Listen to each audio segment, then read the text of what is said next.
It was a peaceful sunny day. My sweet daughter, Emma, was holding my hand and smiling up at me. My loving husband, Adam, walked beside us. I felt so happy until I saw him. Well, well, long time no see, he said, smirking. It was Lucas, my ex-husband. I hadn't seen him in years, and now here he was, grinning that same nasty grin. Wow, did you have a kid? Lucas sneered. At your age? I wouldn't even think about becoming a mom if I were as old as you. I glared at him and replied, that's none of your business. Leave me alone. I tried to walk past him, but Lucas stepped in front of me, blocking the way. He looked me over, head to toe, his eyes full of mockery. Then he laughed loudly, as if he couldn't hold it back anymore. You're old, Clara. You know that, right? It's disgusting. And you, he said, turning to my husband. You're her new guy. Man, what a mistake. You'll regret marrying this old hack. Lucas just wouldn't stop. My fists clenched as anger boiled inside me, but before I could say anything, Adam, calm and collected as ever, stepped in. Lucas, right? Adam said with a small smile. Thanks for your input. Really insightful stuff. I'll be sure to think it over. My name is Clara. Lucas and I met years ago when we worked at the same company. He was a team leader, and I was his manager. We got married, and at first, everything seemed fine. I wanted children right away, but it wasn't easy. At 34, I started infertility treatments. They were tough, physically and emotionally. After years of trying, I finally got pregnant at 38. I was overjoyed. Being pregnant at an older age came with challenges. On top of that, I had to juggle work while preparing for motherhood. It was overwhelming, but the happiness of carrying my child made it all worth it. I dreamed of a happy family with Lucas and our baby, but Lucas didn't see it the same way. Fertility treatments are expensive, and I spent most of my savings on them. The side effects left me feeling sick and exhausted, and I couldn't perform at work like I used to. Eventually, I switched jobs for something less demanding, but it came with a pay cut. My salary was half of what it used to be. That's when Lucas started to change. I realized he'd admired me for my ambition and success. He liked the version of me who was career-driven and financially independent. Once I shifted focus to starting a family, Lucas grew distant and cold. In the end, the man I thought I'd build a life with showed me his true colors. Lucas married me because he liked how much money I made. That was his real reason. But after we got married, I told him I wanted to have a baby. When I changed jobs to focus on fertility treatments that were expensive, Lucas couldn't accept it. One day, he handed me divorce papers. Just like that, he left me. I was shocked by how quickly our marriage ended, but I didn't have time to dwell on it. I was carrying my baby, and I had to be strong for her. I promised myself I'd raise her well, no matter what. I explained my situation to my company and worked harder than ever. With the support of my parents, I was able to give birth to my daughter, Emma. The first time I held her in my arms, I felt like the happiest person in the world. Tears of joy streamed down my face. But someone else was even happier than I was, my new husband, Adam. Adam and I first met as business partners at my old company. We got along well at work, and he was genuinely disappointed when I resigned. A while later, we crossed paths again at my new job, working as partners once more. He learned about everything I had been through and was so kind and understanding. We always respected and liked each other, and before long, we grew close outside of work too. Before Emma was born, Adam and I got married. For the first time in years, I felt truly happy. Adam loved Emma like she was his own daughter. In fact, he adored her so much that he was sometimes overprotective. When I got sick after giving birth, Adam insisted that I rest. He took over the housework and cared for Emma all by himself. I knew Adam truly loved both of us. One sunny day, we decided to take a walk at the park. Emma fell asleep in her stroller shortly after we arrived. As we strolled, I noticed a familiar figure walking ahead of us. I quickly grabbed Adam's arm and tried to turn back the other way, but it was too late. The man had already spotted me. He looked at Adam and Emma with a surprised expression, then started walking toward us with that same nasty smirk I remembered all too well. Well, well, long time no see, Lucas said. Lucas, I muttered under my breath. Long time, he repeated, still grinning. Did you have a kid? Yeah. Got a problem with that? I shot back. No, I'm just amazed. How could someone your age even become a mother? He sneered. That's none of your business. Leave us alone, I replied firmly, trying to keep my voice steady. As I tried to walk past him, Lucas stepped in front of me, blocking the way. His eyes swept over me from head to toe. And then, as if he couldn't hold it back any longer, he burst into laughter. You're way too old to be a mom. It's disgusting. He kept going, relentless as always, and then he glanced into Emma's stroller. And your kid? Wow, she's as ugly as you are, Lucas said with a cruel laugh. Don't you dare say another word, I said through clenched teeth. If it were just about me, I might have let it go. But insulting my daughter, that was too much. I took a step forward, ready to stand up to him. But before I could say anything, Lucas's eyes shifted to Adam, who stood calmly beside me. And you must be the new husband, Lucas said, still grinning. You married this old hag, and she's got a kid with someone else. Really? Pathetic. Lucas's voice was dripping with mockery as he added, You know, Clara, the only good thing about you was how much money you made. That's why I married you. Without your paycheck, you're worthless. Then he turned his attention back to Adam, his smile growing even nastier. In this world, it's all about profit and gain, my friend. Only fools marry for love or loyalty. People like Clara, who give up good jobs to have kids, are just losers. You better watch yourself, Mr. New Husband. If you don't understand profit and loss, you'll regret it. Trust me. His loud, obnoxious laughter echoed through the park, shattering the peaceful afternoon. I clenched my fists, shaking with anger. I couldn't let him insult me, Adam, or especially Emma like that. I was ready to march over and tell Lucas exactly what I thought of him. But just as I moved forward, Adam gently placed a hand on my arm, holding me back. He hadn't said a word the entire time, quietly observing the scene. Clara, wait, calm down, Adam said gently, his hand resting on my arm. Wesley, I can't just stand here and stay quiet after hearing something like that, I argued, still fuming. I understand how you feel, but violence isn't the answer, Adam replied, smiling at me. I hesitated and slowly lowered my fist. Clara, do you know this man? Adam asked, his voice calm. He used to be one of my coworkers, I replied. I couldn't bring myself to tell him that Lucas was my ex-husband. I didn't even want to admit I had once been married to such a horrible person. But Adam seemed to understand without me saying a word. He smiled softly and nodded. So it's him, Adam said, his voice steady. Then he turned to me and said, Clara, take care of Emma for me, okay? He handed me the stroller and stepped forward to shield us from Lucas. Adam looked at Lucas with his usual calm smile. Lucas, right? Adam said. Thank you for sharing your thoughts. It's true that profit and loss are very important, not just in business, but with people too. Sometimes it's best to think in terms of profit and loss. What you said is very reasonable. Lucas's smile grew wider.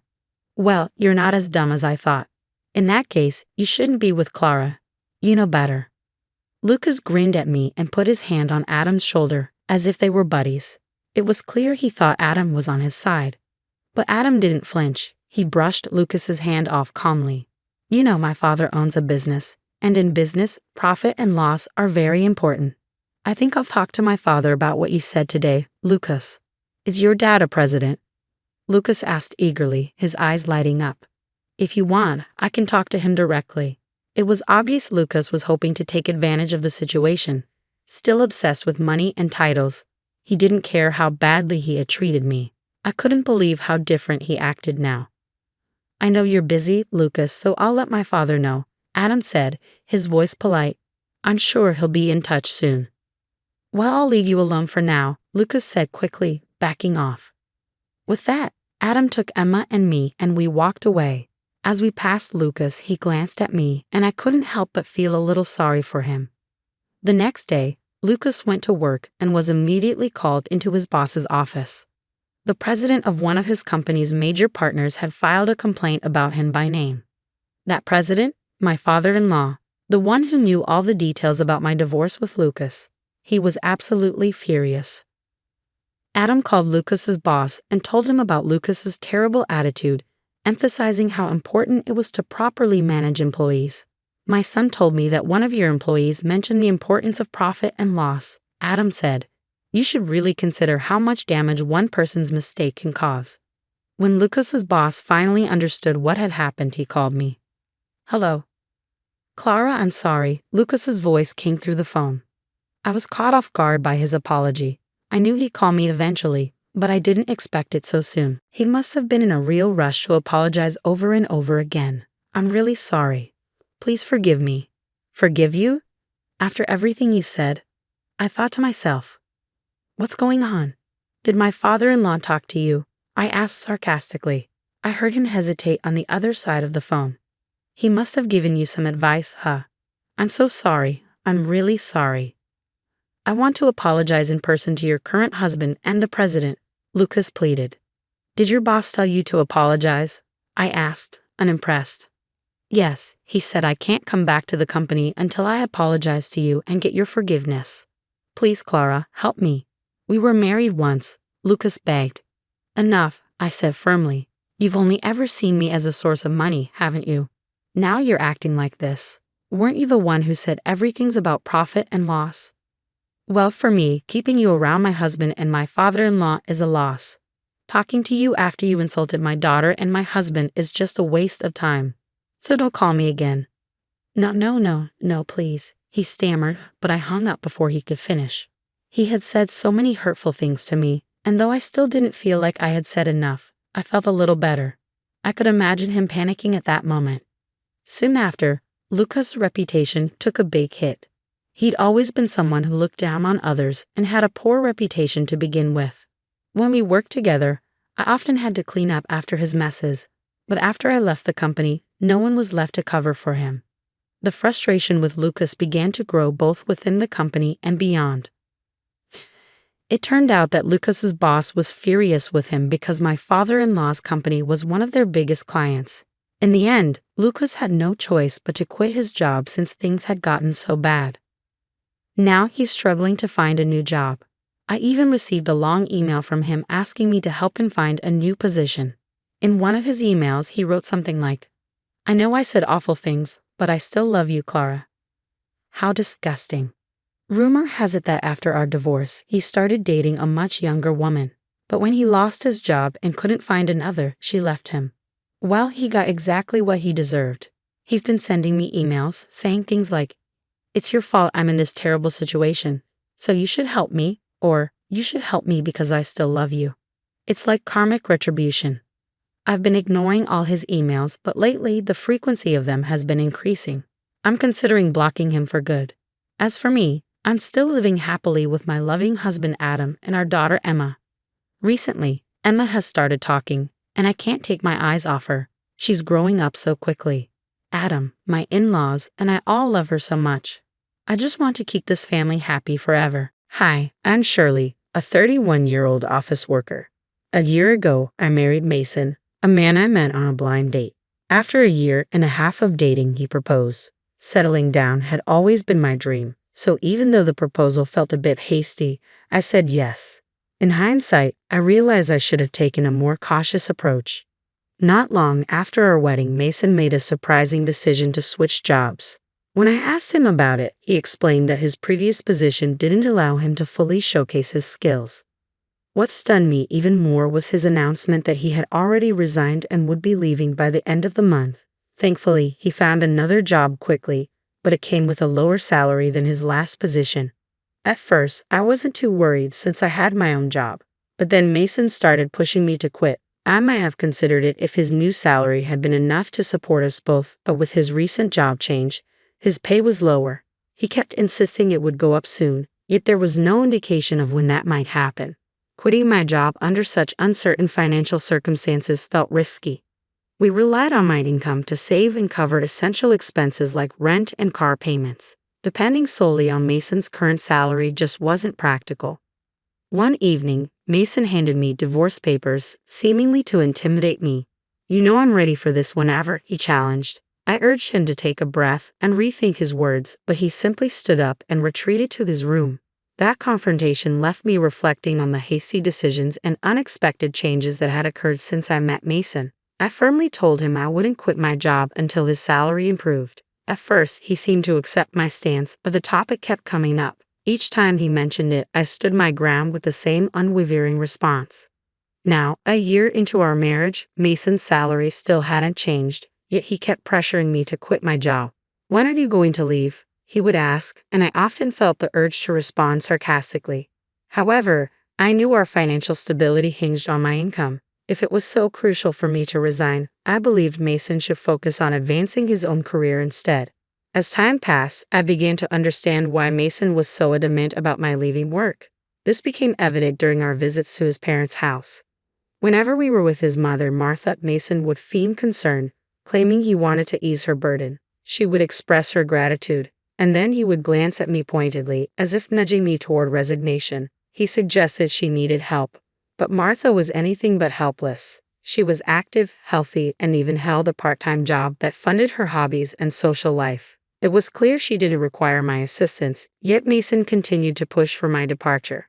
"If only one of us could be home during the day, we could check on Mom every day," Mason said one day, seemingly out of nowhere. It was clear he envisioned me visiting Martha daily, which felt overwhelming and unnecessary. I asked him directly what he expected me to do since Martha was perfectly capable on her own. He listed off mundane tasks like helping with housework and running errands. It was obvious he had plans for how I could contribute, but none of them justified leaving my career. This endless cycle of requests and justifications was exhausting.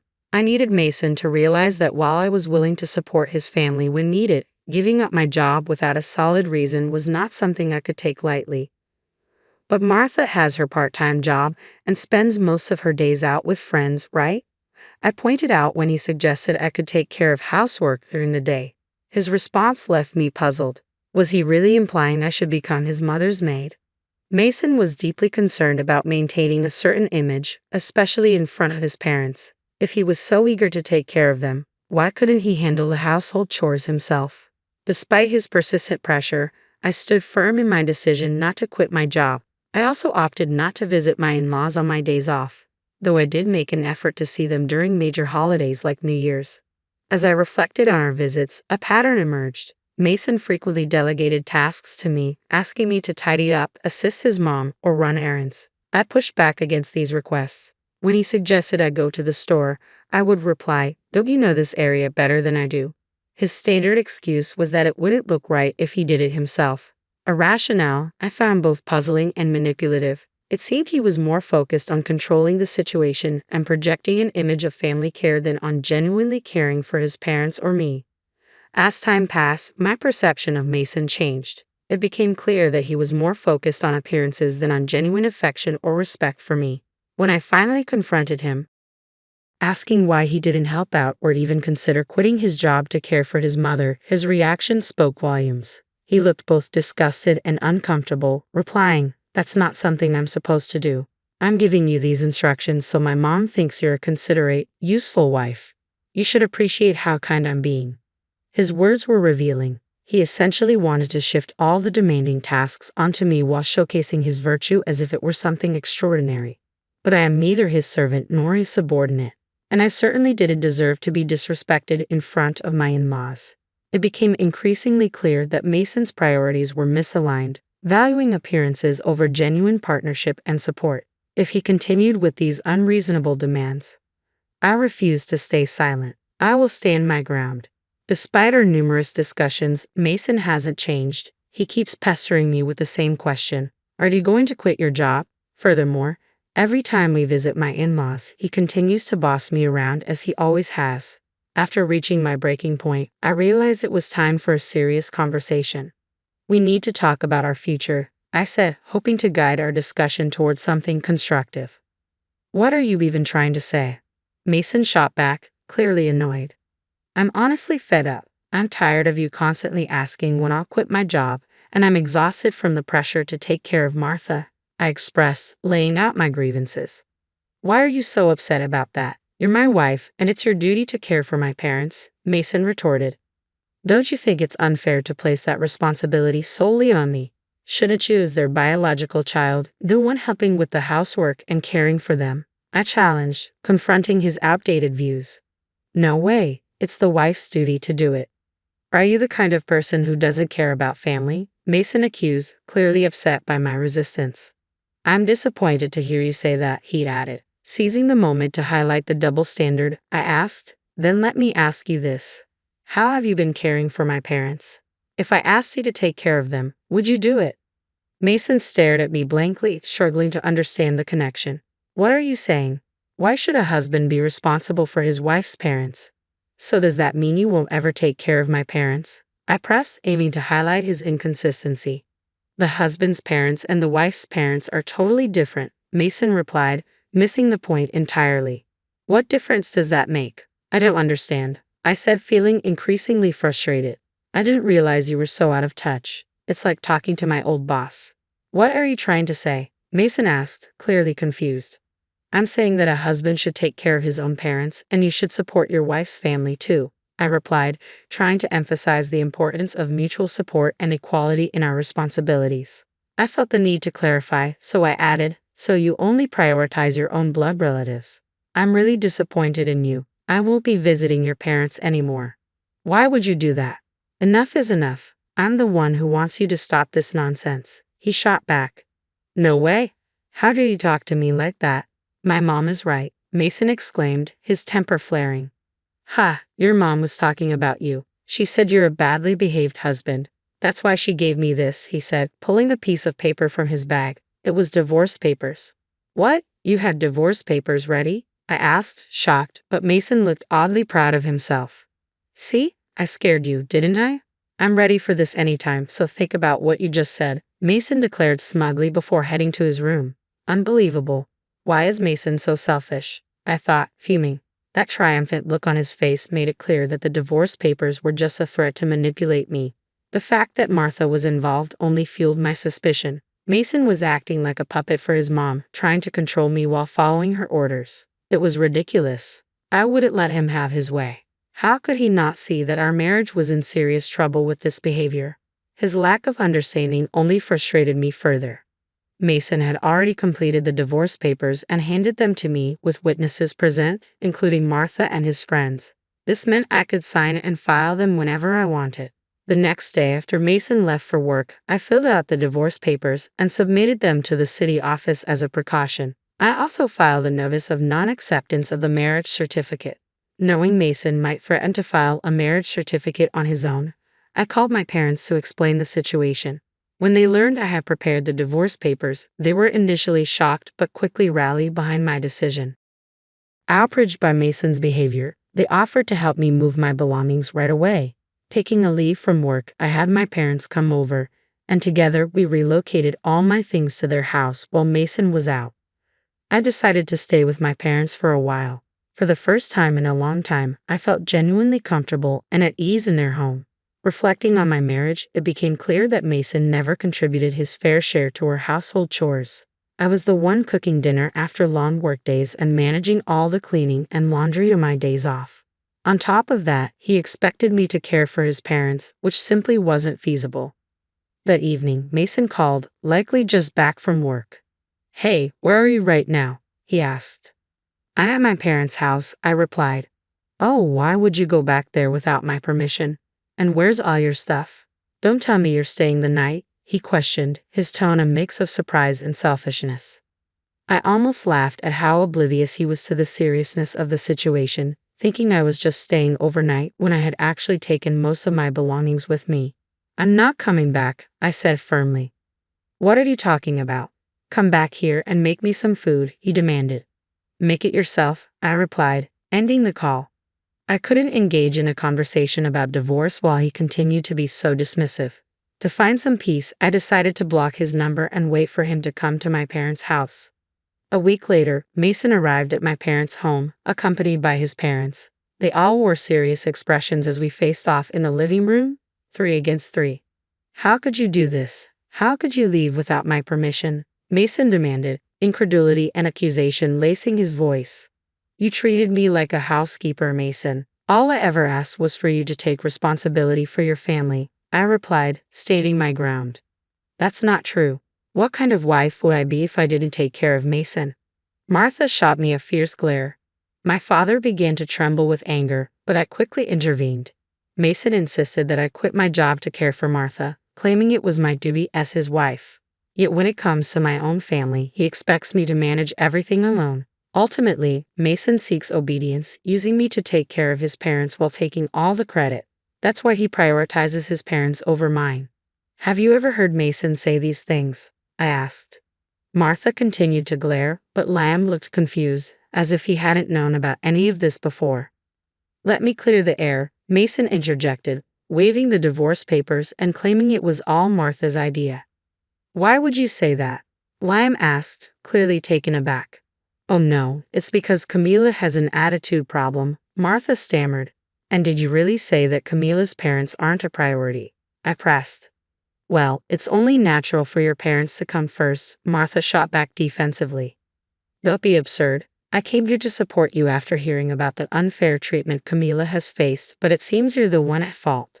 Don't hide behind her parents' authority to manipulate the situation, Lamb said, causing Mason to visibly shrink in his seat. Lamb then turned to me and my parents, offering an apology. I'm truly sorry for the trouble caused by my foolish son. I will have a serious talk with him. Lamb, you're not to blame at all, so please don't apologize, I replied.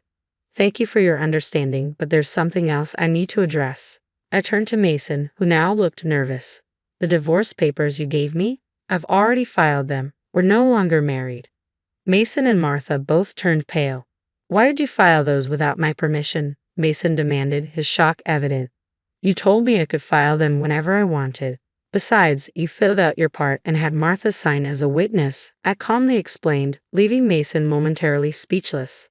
Seeing the escalating tension, Lamb intervened, furious. Mason, you used divorce as a threat, he exclaimed, and in a moment of rage, slapped Mason across the face. Martha looked visibly shaken by the scene. Lamb then turned to me and offered a sincere apology. I sincerely apologize that you had to witness this. You have every right to divorce this fool. On behalf of Mason, I'm truly sorry for the damage done to your marriage, Lamb said, tightening his grip on Mason's collar as he demanded apologies from both him and Martha before ushering them out of the house. Later, I expressed my gratitude to Lamb for his intervention. He reassured me that all of Mason's assets and property would be transferred to me without any complications, considering my higher income and the effort I had invested in managing our household. It was a relief to know I had secured everything from our marriage. I later learned that Lamb had divorced Martha, clearly appalled by her behavior. One day, I bumped into a colleague from Mason's former workplace who had some surprising news. Mason hadn't been performing well at his job and was frequently criticized by his boss. In a fit of defiance, he resigned and switched jobs, which only deepened my frustration with him. Instead of owning up to his shortcomings, he chose to blame others, which likely contributed to his lower pay at the new position. Now, I feel a sense of relief having left him behind. I've rented a cozy apartment and am enjoying my newfound independence. Work is going well, and I'd even received a raise recently. For now, I'm not interested in dating. I prefer to focus on my career. Mason was always more concerned with appearances than with genuine skills. He put on a show at home but never made any real progress in his career. It's unfortunate how some spouses resort to using divorce threats as a way to feel powerful. It's a major misstep. I hope they eventually recognize their mistakes and find happiness on their own. As for me, I'm grateful to have moved on from Mason and look forward to the possibility of meeting someone special when I'm ready. I don't have any money to give you, I said firmly, looking at my husband, Kevin. He barely acknowledged my words, his eyes gleaming with a self-centered excitement. I'm going to stay with her when she turns 20, he declared, referring to his mistress. My heart ached as I looked at him. Kevin, who had been diagnosed with terminal cancer, was in need of treatment, but all he could think about was leaving me for someone else. I had forgiven him so many times for his habitual infidelity, always for the sake of our daughter, Amy. It felt cruel to rip her away from her father when she was so attached to him. After you and your parents die, all the property will be mine, he said bluntly, almost giddy at the thought of inheriting the insurance money and the real estate my family owned. He had no shame, no empathy for my suffering, but he didn't realize he would be the one to lose everything in the end. I'm 37 now, living with Kevin and our daughter Amy. We met through work and I was charmed by his smooth talk and easy manner. Without realizing it, I fell for him, and after dating for a while, we got married. My family was wealthy, owning multiple properties, but I had kept that a secret from Kevin to protect myself from opportunists. When he finally saw my family home for the marriage introduction, he was shocked. Kevin had seemed different from the others. He was genuinely pleased upon discovering the truth, and my parents, happy with him, even promised us a house as a gift when he became their son-in-law. It felt like the perfect beginning. Kevin was sweet, and every day after our wedding was filled with happiness. But it didn't last. "Kevin, I'm pregnant," I announced 6 months into our marriage, beaming with joy. "Oh, is that so?" he replied with barely a flicker of excitement. His reaction confused me, but I dismissed it. Soon, he began coming home late more and more often. I was suffering from morning sickness and eventually had to stop working, so I questioned his late returns. "I'm just busy with work," he would say curtly. I believed him, trying to cope with household duties and preparing for our baby's arrival. Even after Amy was born, nothing changed. Kevin continued to come home late, never helping with chores or caring for our daughter. I convinced myself he was just overwhelmed with work, but I was drowning in the responsibilities of motherhood. By the time Amy started elementary school, I was accustomed to doing everything on my own. Then one night, while Kevin was in the bath, I saw a notification flash on his phone, a message from a woman, filled with heart emojis. My heart sank. When I confronted him, he sneered. "How dare you, Snoop?" "That's low," he shot back. "So, you've been cheating," I said, my voice trembling. "I wondered why you always came home late." "So what?" Kevin shrugged, his tone indifferent. "Are you planning to divorce me?" I couldn't believe his casual response. He didn't care at all about what he had done to our family. Before I could say more, Amy walked into the room, her face worried. "Mommy, what's going on?" she asked, clearly having heard the argument. "Did I wake you?" "I'm sorry, sweetie," I said, forcing a smile. "Do you love Daddy?" I asked her. "Yes," she replied without hesitation. "Would you be sad if Daddy wasn't here?" "Yeah, I'd be really sad," she said softly. I felt tears stain my eyes. Kevin's betrayal hurt, but Amy's love for her father was pure. How could I tear her world apart by divorcing him? Faced with Kevin's callousness and Amy's innocent attachment to him, I found myself unable to leave. I bit my lip, knowing I would have to endure. Kevin's behavior didn't change. He continued staying out late, clearly spending time with his mistress.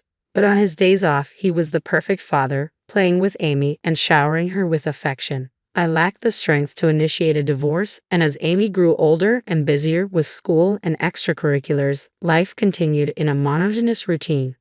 Now, Amy is in middle school, and our lives are even more hectic. My mornings are filled with packing lunches, ironing her martial arts uniform, and handling an endless list of daily chores. I throw myself into taking care of Amy, keeping my mind occupied so I can avoid thinking about the man who shattered our marriage. I suddenly felt nauseous and rushed to the bathroom, vomiting up my meal.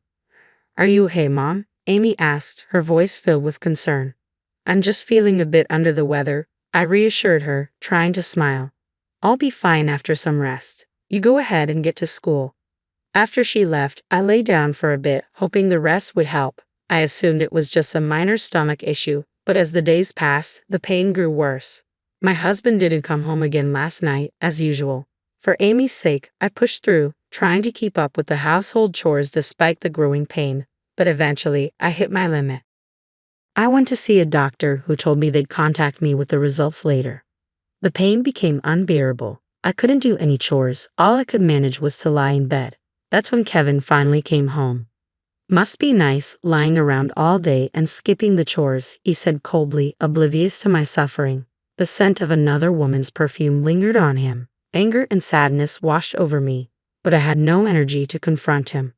A few days later, the hospital called. "Please come in with a family member for the results," they said. "Can't I come alone?" I asked, my voice trembling. "We prefer you bring someone with you," was their gentle reply. When I asked Kevin to come with me, he scoffed. "Impossible," he said, brushing me off without a second thought. He didn't come home that night either, leaving me to face this alone. Reluctantly, I asked my parents to accompany me to the hospital. The doctor greeted us with a grave expression. "You have stomach cancer," he said, his voice steady but serious. "It has spread to other organs. It's stage 4. We need to begin treatment immediately." Stage 4. That means it's terminal, right? I asked, barely able to get the words out. The doctor nodded solemnly. Yes, but we need to act quickly to extend your life. Everything around me went still. My thoughts froze. Amy had just started middle school this spring. I was supposed to watch her grow, be there for her milestones, her firsts. But now, would I even get to see those moments? Overwhelmed by shock, I couldn't hold back my tears. When I got home, Amy returned from school and saw me crying. She ran over immediately. "Mom, why are you crying?" she asked, her voice trembling. "I'm sorry, sweetie," I said, trying to compose myself. "I have to go to the hospital. I'll need to stay there for a while." "What?" she said, her eyes welling up. I gently explained my illness, and soon Amy was crying too. The pain of seeing her like that was almost worse than the cancer itself. When Kevin finally came home and I told him about the diagnosis, his only reaction was mild surprise. No concern, no comfort. "How bad is it?" he asked flatly. "In the worst case, 6 months.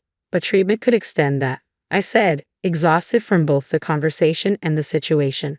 I didn't even have the energy to be angry at his detached response. All I could think about was preparing for the hospital stay and how I'd fight to hold on for Amy's sake. I took care of signing all the documents, arranged the housework, and handled the insurance procedures before being admitted to the hospital. I entrusted Kevin with taking care of our home and Amy.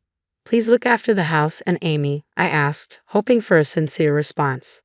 Yeah, he muttered, not even making eye contact with me. Days passed without a single visit from him. I quietly spent my time in the hospital, trying to keep my mind off the pain. One afternoon, just as I was about to lie down after lunch, Kevin suddenly appeared in my hospital room, looking hurried. "What's going on?" I asked, surprised by his sudden appearance. "I finished dealing with the insurance," he said, a smug look on his face. "I didn't realize cancer insurance paid out so much just for being hospitalized." I blinked, confused. "What are you talking about?" Kevin smirked. "I'm going to take paid leave starting tomorrow and go on a trip." "What?" My voice shook with disbelief. "You won't be around much longer anyway," he said coldly. "You won't need all this insurance money. I'm going to use it to travel with my girlfriend. She's 20 and she's been wanting to go to Cancun." I stared at him in shock. "Wait a minute, that money is for my treatment costs. What about Amy?" "I'm not wasting money on someone with no future," he said, his tone heartless. "As for Amy, why don't you ask your parents to take care of her? Thanks for the money, though." I was speechless. Kevin had checked the insurance payout and taken it for himself, planning to use it for a trip with the woman he was having an affair with. My stomach ached, but it wasn't just from the cancer. It was from the utter betrayal. True to his word, Kevin left for his trip with his mistress, leaving me behind in the hospital. My parents and Amy came to visit, furious at what he had done. I felt indescribable frustration. Not only had he abandoned me, but he also stole the money meant for my treatment to enjoy an overseas trip with his lover. It was unforgivable. When I was first told my cancer was at stage 4, all I felt was despair. But now, a new resolve burned within me. I couldn't give up. My anger toward Kevin turned into a vow of revenge. He never visited, and I had no idea where he was or what he was doing. Meanwhile, Amy never went back to live with him, and it seemed he didn't care about losing contact with her either. But every day, Amy visited me after school, and my parents stood by me, offering support. It was their warmth and strength that helped me endure the grueling treatments. Their love was the only thing that kept me going. Finally, the day came when I was discharged from the hospital. I expressed my heartfelt thanks to the nurses and doctors who had cared for me, and with Amy by my side, I headed home. After being hospitalized for a month and a half, I missed my home dearly. Walking through the door with Amy's support, I felt both relief and determination. I was home, and I was ready to reclaim my life. When I arrived home and opened the front door, I was greeted by the sight of shoes, Kevin's, and a pair that clearly belonged to a woman I didn't recognize. "What's this?" Amy muttered under her breath, her tone filled with discontent. Even though she was just in middle school, she was old enough to understand that Kevin was cheating. She also knew just how wrong it was. "Wait here for me, okay?" I said softly. I didn't want to expose her to any more pain than she had already been through. Confronting Kevin and the woman he was with was something I could handle on my own.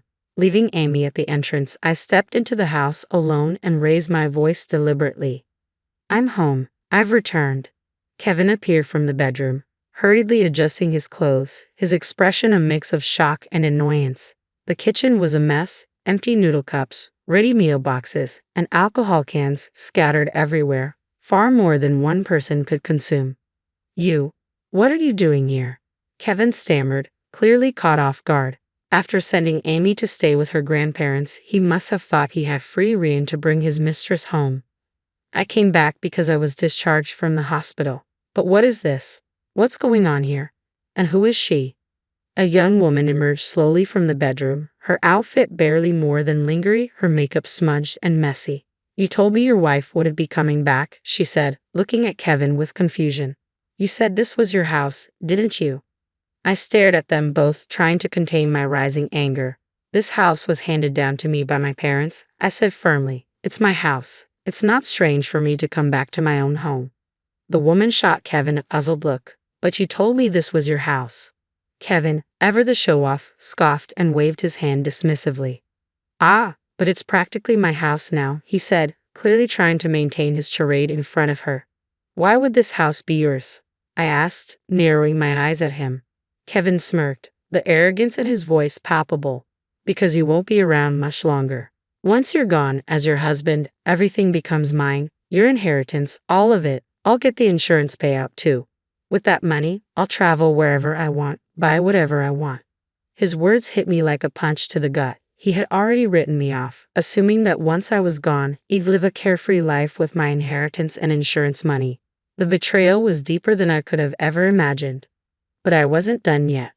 I like that. Sounds great. I want an Hermes bag, the young woman exclaimed, her voice giddy with excitement. Don't worry, I'll buy you anything, Kevin responded, clearly pleased by her enthusiasm. The sight of a man in his 40s fawning over a 20-year-old was beyond ridiculous, but I had reached my limit. You won't be getting a single penny, I said, my voice cutting through their conversation. Kevin turned to me, confused. What are you talking about? I changed the beneficiary of my insurance from you to Amy. So no, you won't be cashing in on anything. His smug expression faltered for a moment before he laughed mockingly. Are you serious? Amy's a minor. As her legal guardian, I'll get the money. Everything will still be mine in the end. Besides, your parents are loaded. Once they're gone, their inheritance will come to me too. That'd be amazing. We could live it up, right? His arrogance was staggering. He actually believed that he could inherit my family's wealth after my death and my parents'. But I had no intention of continuing this marriage any longer. Without hesitation, I pulled out a stack of documents from my bag. Take a look at these, I said, handing them over. They're from the court. Could you sign and return them as soon as possible? I want this divorce finalized quickly. Kevin's face twisted in shock. Wait, what? I didn't hear anything about a divorce. That's why I'm telling you now, I replied, calm but firm. If you prefer that woman, then both of you should leave. I have no reason to stay in this marriage anymore. His expression darkened. So, you're just throwing me out now. What about this house? I'm your husband, your son-in-law. I have a right to it. And what happens to Amy if we get divorced? Without me, and eventually without you, she'll be all alone. I've already arranged for my parents to take care of Amy if anything happens to me. I said coolly, you've neglected both of us long enough. And as for my parents, they won't be around forever. But Amy will have their support. She doesn't need someone like you dragging her down. Kevin's face turned red, his hands shaking with frustration. Don't act all high and mighty with me. You really think you're just going to cut me out? After everything? Yes, I said, unwavering. Being with someone as unfaithful and selfish as you would be the real pity. Amy deserves better than to grow up in a house full of lies and neglect. Kevin sputtered, trying to come up with a retort. That's not true. Amy's still in middle school. She needs me. She doesn't need you, I said, my voice firm. She needs stability, love, and a future without deception. And that's what I'm going to give her. She likes me and would be devastated if we divorced. You're her mother. If you really care about Amy, you shouldn't go through with this, Kevin said with a smug expression as if he had me cornered. It was the same tactic he'd used before, manipulating my love for Amy to make me hesitate about divorce. For years, I had clung to the belief that staying together was better for her, assuming she admired Kevin as a father. But who was the one that abandoned his middle school daughter to go on a trip with another woman? Hey, Kevin suddenly yelled, his voice so loud that Amy, still waiting at the entrance, must have heard everything.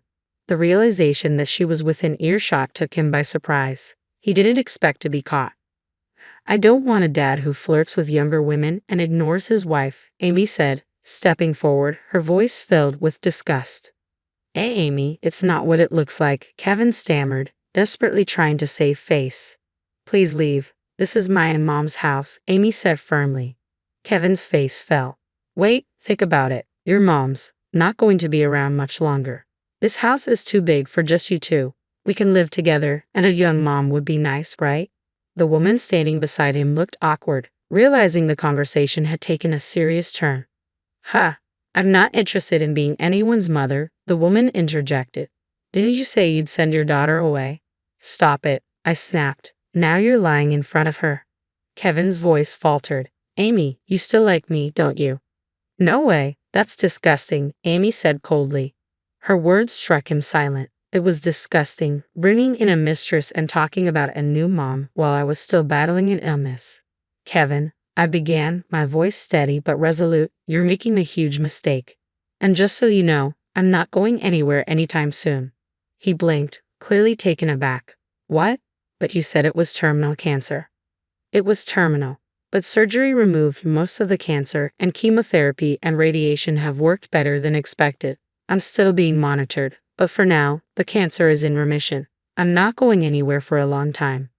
I hadn't heard that. You didn't bother asking, I said sharply. I told you there was hope. You just never listened. I could get better, but you weren't listening, were you? Why do you think I was discharged if things were so hopeless? I said, glaring at him. I thought you wanted to spend your last moments at home, Kevin muttered weakly. I scoffed. What a conveniently selective memory you have. Unfortunately for you, this house belongs to me and I'll be living here from today. So, could you leave right now? Wait, just hold on a minute, Kevin said, his voice rising in desperation. There's no need to rush into this. We should reconsider the divorce. What happened with her was just a fling, and I'll cut ties with her. Let's start over. It's not too late. I glanced at Amy. Her face showed a mix of shock and disbelief. You really think we can just start over? I asked, unable to believe his audacity. I have no intention of going back to how things were. Don't say that. Kevin dropped to his knees, grabbing my feet as if begging for mercy. I'll never have an affair again. I'll stop seeing other women. Please, let's give it another chance. The woman standing nearby looked disgusted by his sudden plea, her interest clearly fading as his desperation became obvious. I shook my head. Do you really think I want a divorce just because of the affair?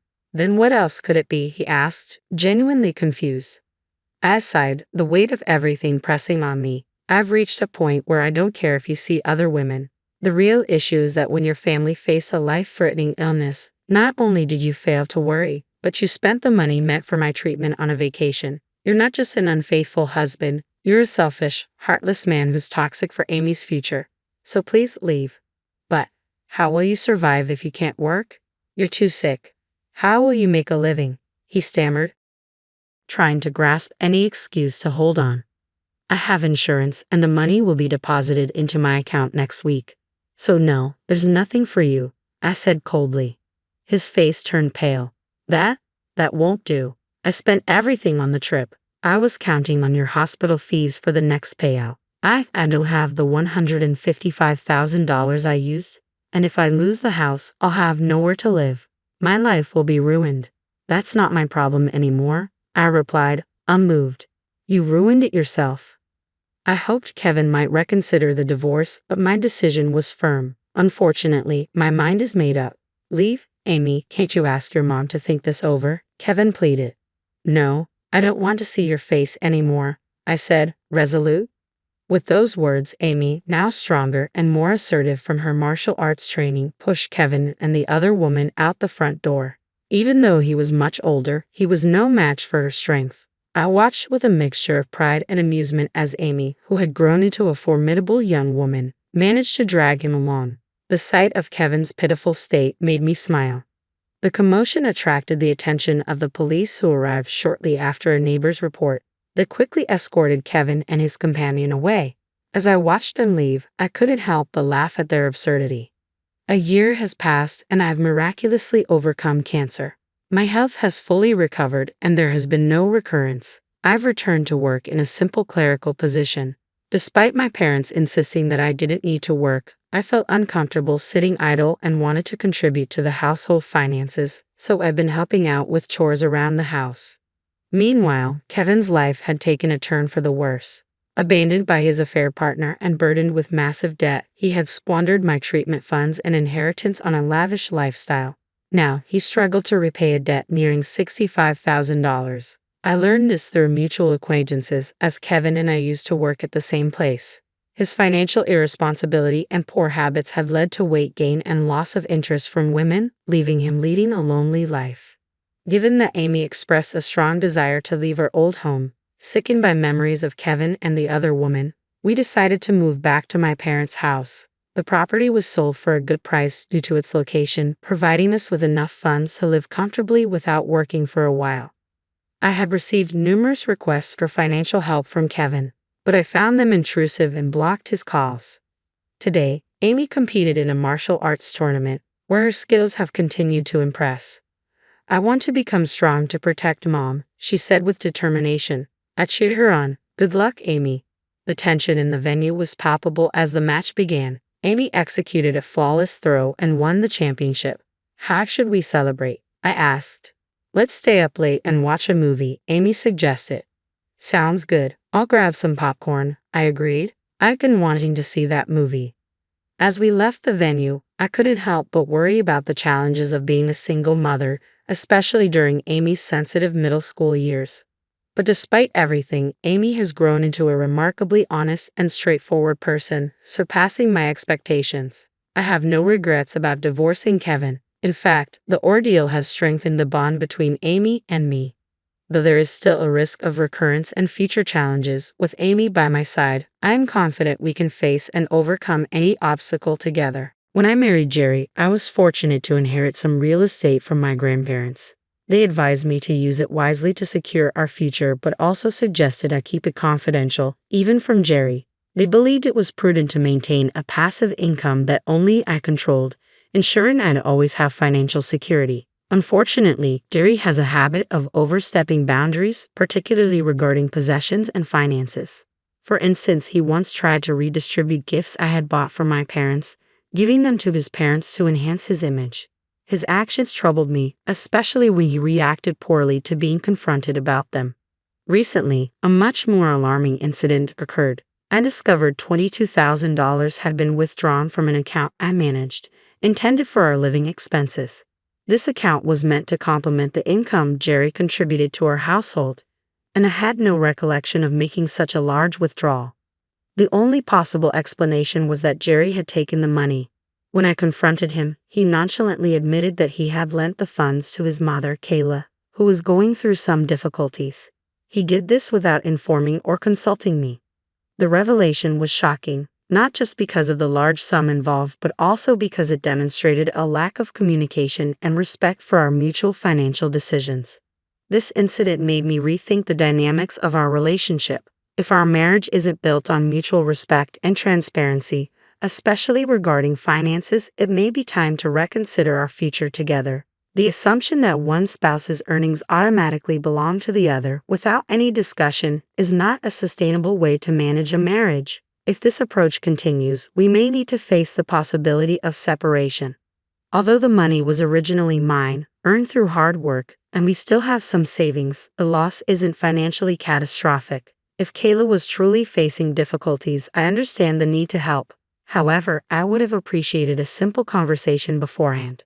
The account is ours after all. If Jerry had taken the money from a personal account he set up before our marriage, I wouldn't have been as upset. But withdrawing such a large sum from our shared account without discussion felt like a breach of trust.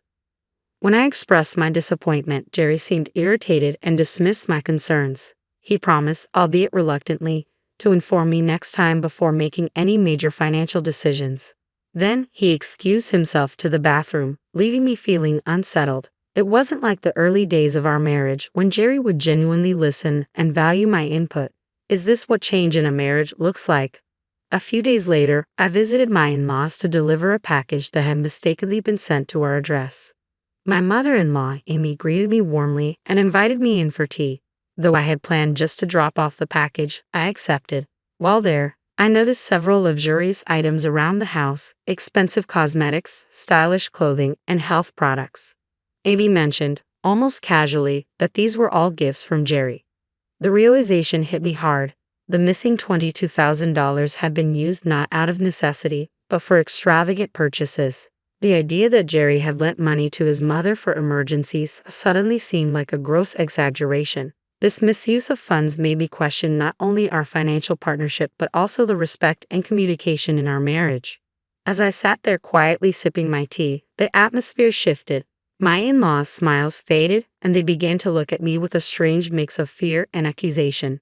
Amy's tone turned confrontational as she remarked, "My son is such a wonderful, generous boy, always buying gifts for me. But what about you? As his wife, are you taking good care of my wonderful son? There seems to be some trouble. I heard from Jerry that you've been giving him a hard time for using the money to help me." It became clear that Jerry had portrayed himself as a victim to his parents, a good son, simply helping his mother in need. This explained their fearful and defensive attitude toward me. The revelation drained the last bit of patience I had, not only with my in-laws but with Jerry as well. I never expected such a lack of support and understanding in my marriage, and the thought of divorce started to feel like a real possibility. I began envisioning a post-divorce future where I would move back into my parents' home. It was a two-story house, over 32 years old, built before my brother was born. It had once comfortably housed our family of 5, but now it stood mostly empty, becoming impractical for my aging parents who struggled with mobility. Although the house had been modified with handrails, its spacious layout was more of a challenge than a comfort. A one-story home would be far more suitable for their needs. With the financial security from my passive income, I realized I could rebuild their home into something more comfortable and accessible for them. This idea filled me with both resolve and relief, so I called my parents to discuss not only my decision to divorce but also my plan to renovate their house. Surprisingly, my parents weren't shocked by the news of the divorce. Their calm reaction solidified my decision. It seemed they understood my need for a fresh start. When I brought up the idea of reconstructing their home, I could hear genuine joy in their voices. "We're so glad you're thinking of rebuilding the house for us." "Thank you," they said. They reassured me that even if they couldn't live there for much longer, it wouldn't be an issue since I could eventually take over the house, which would be funded by my own income. "Well, I'll start planning it bit by bit," I replied, feeling encouraged by their support. "Just take it easy and don't overdo it," they advised, their words instantly lifting my spirits as I began organizing the rebuild of my parents' home. It felt like the start of something new, a fresh chapter not only for them but for me as well. I had been waiting for a response from the construction company when Jerry suddenly confronted me, his anger palpable. "How dare you use our savings to build a house without telling me anything about it?" he accused, slamming his fist on the living room table.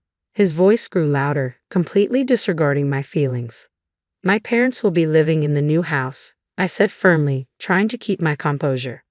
"That's impossible," Jerry roared, his face reddening. "That house was built for my parents to live in."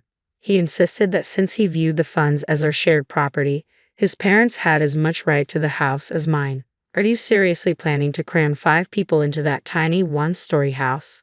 Just give me the house," he demanded, banging the table harder with every word. Fearing how much worse his reaction would be if he discovered the truth about the passive income I had kept secret, I realized it was time to reveal everything. "To tell you the truth, I have passive income," I confess, feeling the weight of my grandparents' trust. "It's from the real estate my grandparents gifted me, and I use that income to pay for the rebuild. Not a single penny came from our shared savings." The guilt of breaking my grandparents' promise to keep this secret gnawed at me, but I had no choice. As I spoke, Jerry's anger escalated. His face twisted in fury, his shoulders shaking, and his fists slammed the table even harder. "What kind of wife hides an income from her husband? You spend my money but protect your own with secrets," he shouted, his words cutting deep. His reaction clarified everything that had gone wrong in our marriage: lack of trust, respect, and any sense of partnership. The issues had been festering beneath the surface for too long, and now they were impossible to ignore. "I'll take the house as alimony," Jerry sneered, his arrogance shocking me. "Any house built while we're married is mine too. I'm the head of the family, and if you disobey me, I'll divorce you." I stared at him in disbelief. How had I spent so many years with a man who could so easily dismiss my feelings, my contributions? The passive income had been meant as a safeguard for our future. If his earnings fell short or if something happened that left me unable to work, it was meant to protect both of us, not drive a wedge between us.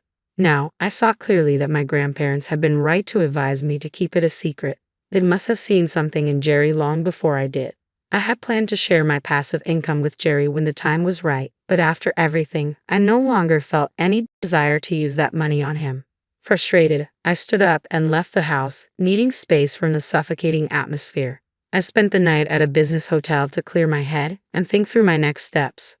When I returned home the next morning, Jerry was waiting for me with a sly, unsettling smile. He smirked as he approached, holding a sheet of paper he'd been hiding behind his back, divorce papers already filled out.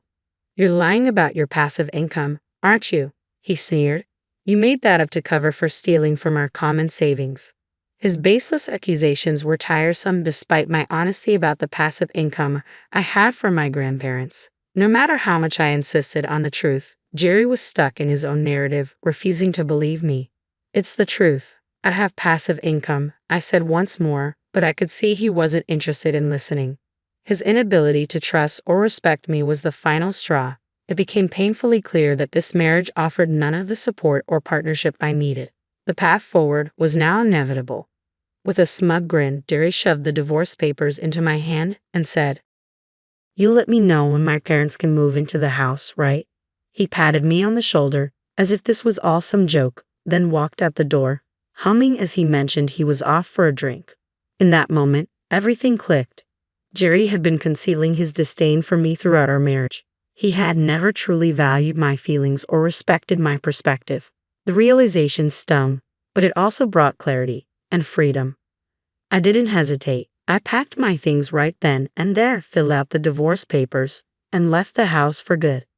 I moved in with my parents temporarily, explaining the situation to them. We agreed I would stay with them until the new house was completed. The next day, I noticed my phone flooded with missed calls from Jerry. When he called again, I decided to answer, hoping it would be our final conversation. "How?" "Hey, all your stuff is gone," he said impatiently, sounding confused by my actions. What's going on? Why was he panicking? He had pushed for the divorce after all. "We're getting divorced, Jerry," I replied calmly. "It's normal that I wouldn't stay. I will be coming back, so feel free to use the empty space however you like." There was a pause on the other end. Maybe, for the first time, Jerry realized that I had resources he couldn't control. Then suddenly his tone shifted. His voice became unusually sweet, a side of him I had never heard before. "Hey, would you let my parents live in the new house?" he asked, almost pleading. I hung up without a second thought. I finally moved on. "I don't care if I have to live with your parents. Please." Jerry's please stunned me. "I already told you, it's a small one-story house," I reminded him, incredulous. "And it's meant as a surprise for my parents." His suggestion was absurd. Not only was he proposing to give away a house he hadn't contributed to, but he spoke as though it was his to offer. His reckless disregard for reality left me speechless. "You don't care about the savings, do you?" Jerry continued, oblivious to my growing frustration. "You have no idea how much I worried about the money I set aside for you as an allowance, and the funds I saved for our living expenses." This conversation only solidified my decision. Jerry's understanding of our finances and our relationship was completely skewed. Moving forward without him was no longer a choice, it was a necessity. I explained to him the efforts I had put into managing our finances, how I had struggled to make ends meet, but he brushed it off, dismissing the significance of my sacrifices. "That has nothing to do with what's happening here," he said coldly. "You're careless with money, leaving the hassle to other people. And now you're presenting yourself to your parents like you did everything on your own." I confronted him, pointing out how he always tried to take credit for my hard work. His sudden silence only intensified my frustration. It became clear he was trying to paint himself as the mastermind behind everything, wanting to gift the house I built for my parents to his own, capitalizing on my sincerity just to impress them. His behavior was shallow, deceptive, and utterly insulting. "In the end, you're just trying to take advantage of my goodwill and claim what isn't yours," I said firmly, my voice unwavering. There is no justification for trampling on my feelings and intentions like this. I will not give you the house I built with all my heart for my parents just so you can show off. Jerry grew louder, perhaps out of desperation. Husbands and wives are supposed to help each other. I'll tell them you built it, please. We're not a married couple anymore, are we? I cut him off. We're strangers now. I already filed for divorce, remember? His face fell, realizing that the boundaries I had drawn were final. On the day Jerry handed me those divorce papers, he may have thought he was in control, but now he knew otherwise. I submitted the divorce papers to the city office immediately. Jerry had been the one pushing for it, but when faced with the reality of our separation, he seemed stunned. You already filed. Why are you so surprised when you're the one who asked for the divorce? I asked, incredulous. Oh, I didn't think you'd actually leave me. Hey, let's start over. We can talk it out and be a good couple this time, he pleaded, as if unaware of the gravity of his actions. How could he say such a thing now? This was a man who had squandered our savings on his mother, threatened me with divorce, and ridiculed me to the bitter end. Reconciliation was out of the question. No, thank you. Please give my regards to your parents, I said brightly before ending the call. The next day, my phone was flooded with voicemails and messages from Jerry, still demanding that we get back together. His persistence was baffling and completely unwelcome. His repeated attempts to reconcile only affirmed my decision to move on. Jerry claimed we could start over and that he loved me, but I sensed his real interest was in my property and fortune, not in our relationship. To sever ties completely, I blocked all contact from him and his parents. Meanwhile, the construction of the new house was finished and my parents and I moved in. We now live comfortably in the home I built, surrounded by peace and contentment. Sometime later, I ran into a mutual friend who also knew Jerry, and I shared the news of our divorce. My friend offered kind words and updated me on Jerry's situation. It turned out that Jerry had abruptly quit his job, claiming he no longer needed to work hard because he had acquired real estate. When his company couldn't reach him, they were left scrambling. The next day, Jerry tried to retract his resignation, but his bosses, frustrated by his sudden disappearance, demanded an explanation. Unable to admit that he had been banking on my income, Jerry lied about his circumstances. Eventually, the truth about our divorce came out, and his lies were exposed. His company refused to rehire him, realizing he had tried to manipulate the situation for his gain. Ironically, the man who once scoffed at my passive income, suggesting it was a lie, now found himself in a precarious position. He returned to live with his parents, who were understandably upset. He's now struggling to find a new job, his reputation marred by his dubious exit from his last employment. As for me, life has moved forward in a positive direction. I'm living with my parents in the house I built, working a job I love, and enjoying life. The passive income I had once saved for our future together will now be used to support the people who have always stood by me. This turn of events has brought me a renewed sense of peace, and it's clear that moving on was the best decision for my well-being. It was our wedding anniversary, and my husband, daughter, and I were gathered around the table, savoring a delicious meal together. After we finished eating, my husband stood up with a small, excited smile. I picked up a special wine for tonight, he said, his voice warm with anticipation. Hope you'll enjoy it. Oh, that's so thoughtful of you, I responded, smiling back. Let me open it. Is the wine opener in the kitchen? He got up and headed toward the kitchen, his actions almost rehearsed. Moments later, he returned with a glass of wine, handing it to me with a flourish.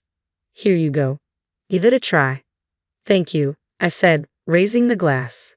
Cheers to us. As soon as I took a sip of the wine, I choked and gasped for air. I can't breathe, I cried out, collapsing to the floor and clutching my throat. Our 7-year-old daughter, witnessing the panic, burst into tears. Daddy, something's wrong with Mommy. We need to call an ambulance, she shouted, her voice trembling with fear. My husband, however, remained eerily silent and unmoved, merely watching me in distress. Our daughter clung to my clothes, sobbing uncontrollably. Once my movements had ceased, he coldly pushed her aside and, without a word, walked out of the house. As soon as the front door clicked shut, I quickly sat up, reflecting on the reality of my situation. My name is Mary, I'm 34 years old, and I've been married. I'm a composer with a bit of a name, known for providing songs to singers and groups. One of my earlier tracks became a theme song for a TV series, and the royalties have afforded me a comfortable lifestyle. I met my husband, Kenny, at a friend's wedding after party. He was in sales for a liquor company and enjoyed drinking as much as I did. Our mutual love for alcohol brought us together. Kenny, with his knack for recklessness and lack of foresight, was once charming in his spontaneity. We began dating, started going out for drinks on weekends, and eventually got married a few years later. Soon after, we were blessed with a daughter named Holly, completing our family of 3. After we got married, I quickly noticed that Kenny wasn't very involved with household chores or childcare. Even with Holly's arrival, he continued his carefree lifestyle, seemingly oblivious to the demands of my busy life. One evening, as Holly cried loudly in her crib, Kenny called out from the kitchen. "Hey Mary, Holly's crying. I'm cooking. Can you take care of her?" I replied, "It's a hassle. She might be more comfortable with you." Kenny avoided taking responsibility with excuses, remaining fixated on his phone. With a resigned sigh, I turned off the stove and went to tend to Holly. "Kenny, I asked this many times, but can you please help more around the house and with Holly? Managing everything on my own is overwhelming." "Why should I? I'm already balancing work and household chores. Holly is our child, not just mine." Kenny's response was a smile. "Why not just hire a housekeeper or babysitter?" "That's not the issue," I said, frustrated. "I don't want to spend recklessly, especially with Holly's future in mind. We agreed to maintain a middle-class lifestyle, didn't we?" "Did we?" he retorted, clearly uninterested in the discussion. "Anyway, I'm always exhausted from work. You handle the house and everything." Despite numerous attempts to have a proper conversation, I never received a satisfactory response. Eventually, I had no choice but to manage both household chores and care for Holly on my own. As the years passed, Holly grew quickly, and before we knew it, she was 5 years old and about to start elementary school. To celebrate this milestone, my in-laws planned a dinner party. Their home is about an hour's drive away, and we've always enjoyed a good relationship with them. My father-in-law is a strict man who values honesty but has always been kind to me, while my mother-in-law is relaxed and charming. At the dinner table, Holly proudly displayed her new backpack and lunch bag. "Thank you, Grandpa and Grandma," she said, beaming. My in-laws watched with joy, clearly delighted by her excitement. "Mary, Holly's growth is a testament to your hard work," my father-in-law said as he poured me a drink, causing me to blush slightly. "Holly's such a good girl. She helps me out a lot," I replied, smiling. "Well, she's my daughter," Kenny said with pride, and I chose to let it pass without comment. "I heard you're working on the theme song for the next movie, Mary," my mother-in-law added. "Yes, the song is ready. The movie is scheduled for release next month," I confirmed. "Kenny, you have a wonderful wife. You must be very proud," my father-in-law remarked. However, Kenny's expression remained unchanged, and he didn't seem particularly pleased.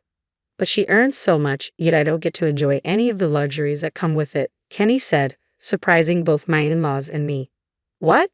we all exclaimed, taken aback by his comment. Kenny continued, "People call her a prominent composer, so I expected a better lifestyle. She never gives me any pocket money and refuses to enhance our quality of life. She's stubborn and stingy." "Hold on, Kenny," my mother-in-law interjected. "You both live in a beautiful apartment. Didn't Mary buy that?" "Yes," my father-in-law agreed. "And isn't it a man's role to support the family rather than rely on Mary? Have you considered working to increase your own income?" Yeah, got it," Kenny grumbled, and that was the end of the conversation. I felt a mix of irritation towards him and gratitude for my in-laws' support. Soon after, Kenny started coming home late, claiming it was due to work. At first, I wasn't too concerned, given that his sales job often required overtime. But then, he began spending even his days off away from home and was always glued to his phone when he was there. His interactions with Holly and me grew increasingly distant. One Sunday, Holly had planned a special outing with Kenny. She gently shook him awake. "Dad, it's already 9 o'clock. Remember, today was supposed to be our outing day." At Holly's words, Kenny suddenly sat up and without saying a word roughly pushed her aside. Holly, taken aback and with tears welling up in her eyes, stumbled back. "What's going on?" I demanded, gathering Holly in my arms and raising my voice. Kenny, now fully awake, looked clearly irritated. "I have other things to do today," he snapped. "I needed to sleep a bit longer. Did you forget your promise to Holly? And how could you push our daughter like that? I demanded, my frustration clear. Be quiet, you're both in the way. Get out of the bedroom now, Kenny shouted, forcefully ushering Holly and me out before getting ready with meticulous care and leaving the house. His behavior was completely unforgivable, especially towards Holly. As I comforted Holly, my doubts about Kenny deepened. A month later, one evening after a particularly exhausting day at work, I collapsed into bed after tucking Holly in. In the middle of the night, feeling thirsty, I went to the kitchen for a drink. As I stood there, I heard Kenny's cheerful voice coming from the living room. It sounded like he was on a call with someone. I strained to hear what Kenny was saying, my curiosity piqued. Suddenly, a phrase that stopped me in my tracks reached my ears. Beth, you're the only one I love. I was stunned. This was clearly a conversation with another woman. Infidelity. Just as I was about to confront him, I overheard another disturbing statement. Also, start the plan for the wedding anniversary in 3 days. Everything will go as planned. Kenny continued discussing the details of this plan over the phone. I was chilled by the implications. What's going on? Kenny is not only cheating but also scheming something with her. I quickly slipped my recording phone back into my pocket and retreated to the bedroom without being noticed. When Kenny returned later, he fell into a deep sleep beside me, but I couldn't close my eyes at all. The next morning, after Kenny left for work, I took some time to collect my thoughts in our room. Initially overwhelmed by sadness, my feelings quickly shifted to anger. I know this myself, I resolved. I went to an electronics store and purchased security cameras, installing them throughout the house. 3 days later, on our wedding anniversary, Kenny had been unusually affectionate since he woke up. Mary, today is a special day, he said warmly. Yes, it is, I replied. I'm glad you remembered, he said, smiling. Of course I remembered, Kenny said with a smile. I know I've been coming home late from work lately, and I'm sorry about that, but today, I'll be home early. Let's celebrate our wedding anniversary. I'm looking forward to it, I replied.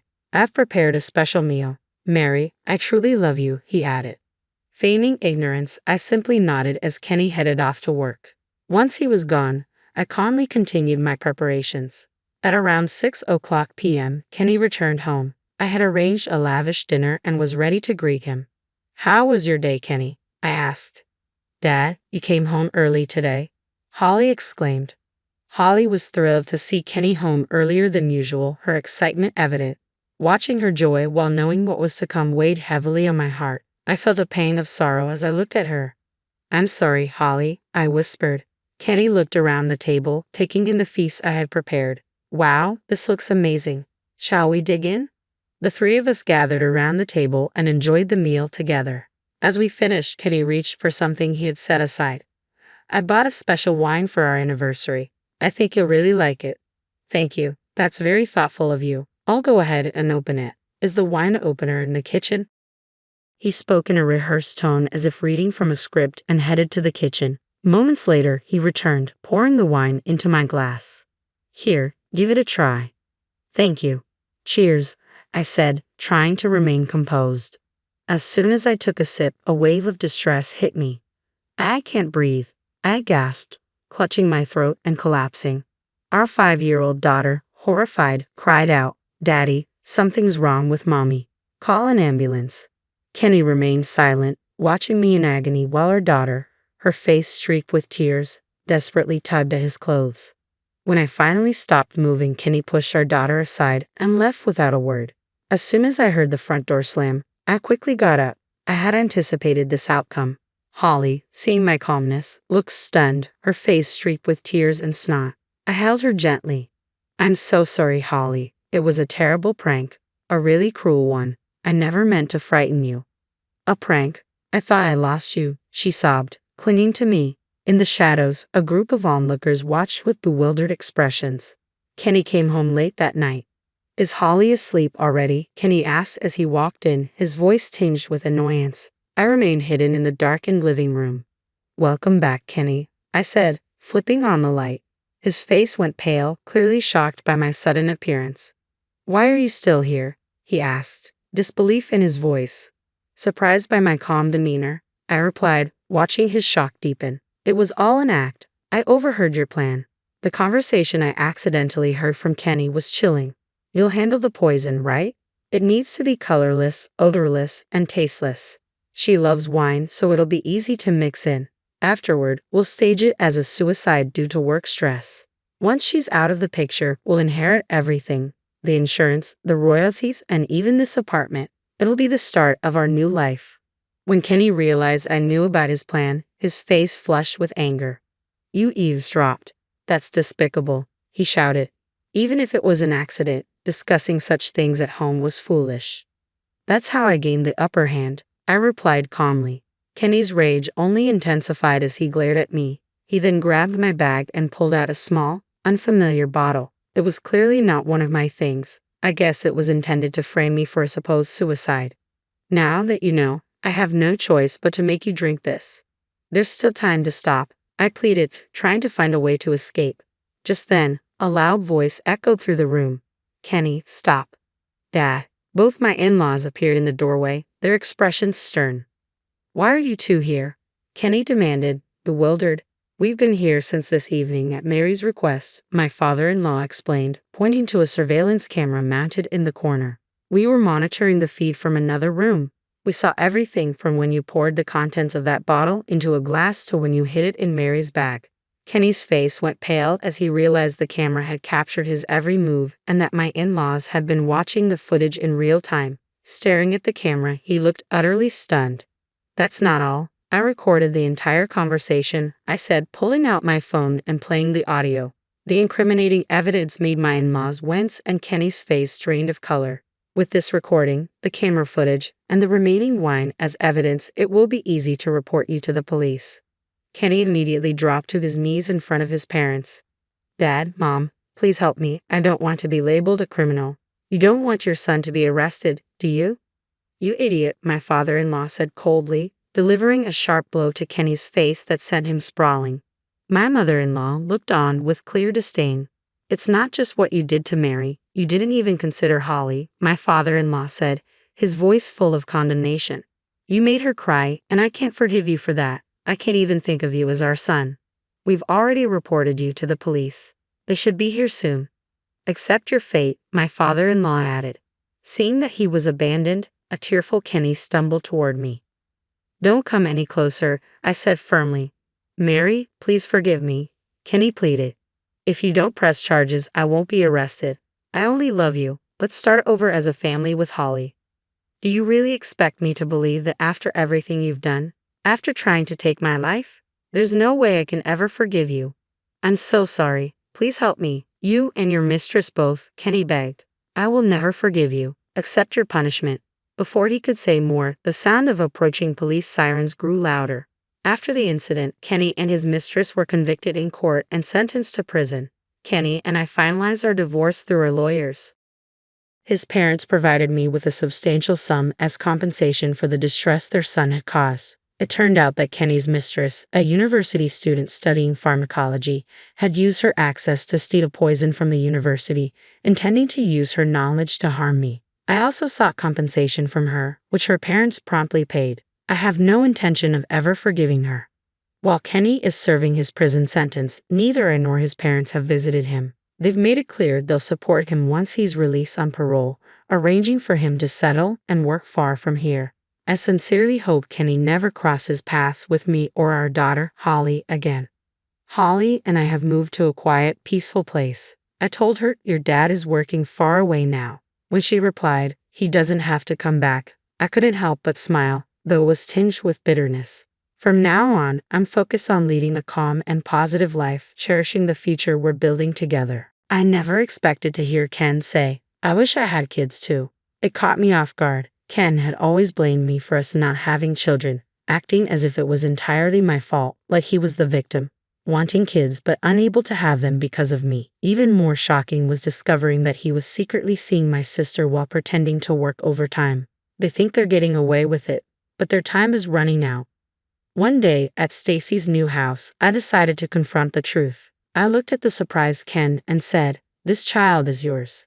His face froze in shock, like a deer caught in headlights. I continued, "I believe we should take responsibility for our actions. I don't intend to keep pretending I don't know.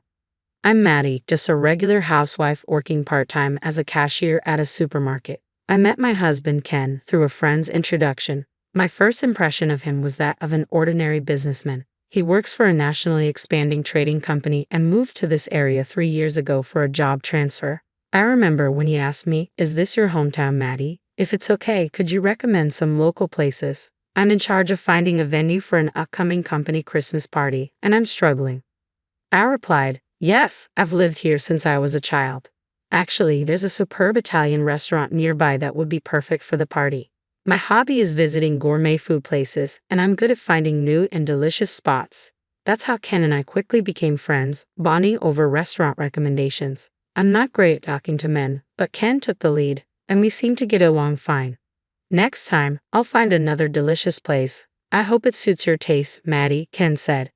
"Thank you. For me, it's more important who I eat with than what I eat, so I'm really happy to be invited by you, Ken." "Does that mean eating with you makes the meal more enjoyable and delicious?" I asked, feeling a little shy but excited. "I'm looking forward to the next time," he replied with a smile. I had always been clueless about love and had never had a serious relationship with a man, so I was thrilled when Ken asked me out. I thought he might make me happy. Around the same time, my friends started getting married, and then Ken proposed to me. "I'm not perfect, but I want to make Maddie the happiest. Let's get married," he said. "If it's with you, I'm happy. Let's take care of each other from now on," I agreed. And so, I married Ken, finally reaching what I thought was the pinnacle of happiness. Ken asked me to dedicate myself to our home, so with some regret, I quit my job. Unfortunately, that happiness didn't last. About a year after our marriage, I felt as if I had woken up from a dream. "I've been thinking lately, I really want a child with Maddie, but we haven't been blessed with one yet," Ken said one day. "True, that's right," I replied, though it was painful to admit. Even after a year of marriage, we hadn't been able to conceive. Honestly, pregnancy depends on luck and timing. Just because we hadn't conceived in a year didn't mean we had to be disappointed. I thought someday we would have a child and live as a family with children. However, Ken seemed to have a different idea. "Isn't it abnormal not to get pregnant even after a year?" he asked, his tone laced with frustration. "Is it abnormal? But I think it's about luck and timing, not necessarily abnormal," I responded, trying to stay calm. "Then why haven't we been blessed with a child?" he demanded. "I don't know. Shall we wait a bit longer?" I suggested, but Ken shook his head vigorously and glared at me. "I get it. Maybe you have a problem, Maddie," he said, his voice cold and accusatory. "That's not possible," I murmured, but doubt had already crept into our marriage, and the cracks were beginning to show. I was stunned when Ken suddenly said something unexpected. "Problem? Why would you think that?" I asked, feeling a twinge of unease. What else could it mean if we haven't gotten pregnant even after a year of marriage? "There must be some problem," he replied, his tone insistent. "There isn't any particular issue, but if you're concerned, should we get checked at a specialized clinic?" I suggested, trying to stay composed, though his words left me with an uneasy feeling. Truthfully, I had been a little concerned myself. Friends had mentioned that early checks were a good idea, so I immediately made an appointment and went to the clinic for an explanation. At the clinic, they explained that tests were necessary for both the husband and wife since infertility could be caused by either partner. This made sense to me, and I went home to discuss it with Ken. "So, the cause of infertility can lie with either the woman or the man?" I said, hoping he would understand. "I see," he replied absently, his mind seemingly elsewhere. "Ken, you also need to get tested." "Which day would work for you?" I asked. "Me get tested?" Ken was visibly surprised. "Yes, as I just explained, you need to be tested too," I reiterated. But Ken's face twisted in annoyance. "I'm too busy to spare time for that. Besides, there's no way there's a problem with me," he snapped. I was curious as to why he was so certain, but I decided it would be pointless to argue. So, I spoke as calmly as I could. "We can't be sure there's no problem without checking. It seems we can't proceed with treatment unless both of us go to the clinic." He scoffed. "Are you doubting me? I've lived healthily for 35 years. There's no way anything's wrong with me. Stop joking around." With that, he left the room. I couldn't understand why he was so adamant that he wasn't the cause. After all, it was Ken who first expressed his desire to have children. So why was he refusing to get tested? After that conversation, Ken's attitude toward me changed completely. He began complaining about every little thing. His dissatisfaction seemed endless from house cleaning to grocery shopping. One day, he found a receipt I had kept for managing our finances, frowned, and asked with an annoyed expression, "What's this? What did you buy?" "What do you mean, suddenly bringing this up?" I replied, confused by his abrupt accusation. "Spending this much at the supermarket, you must be wasting money," he said, his voice dripping with disdain. "Wasting money," I echoed, feeling the sting of his words. His criticism was relentless, and I couldn't help but wonder what had happened to the man I married. "I always buy a week's worth of groceries at once, which is why it costs this much. It's always been like this," I explained, trying to keep my voice steady. But Ken slammed the receipt down on the table. "Excuses are no good. I've heard some housewives manage a monthly food budget of $150. Maybe you need to try harder," he retorted. Keeping the food budget to $150 was nearly impossible while ensuring we had nutritious and balanced meals.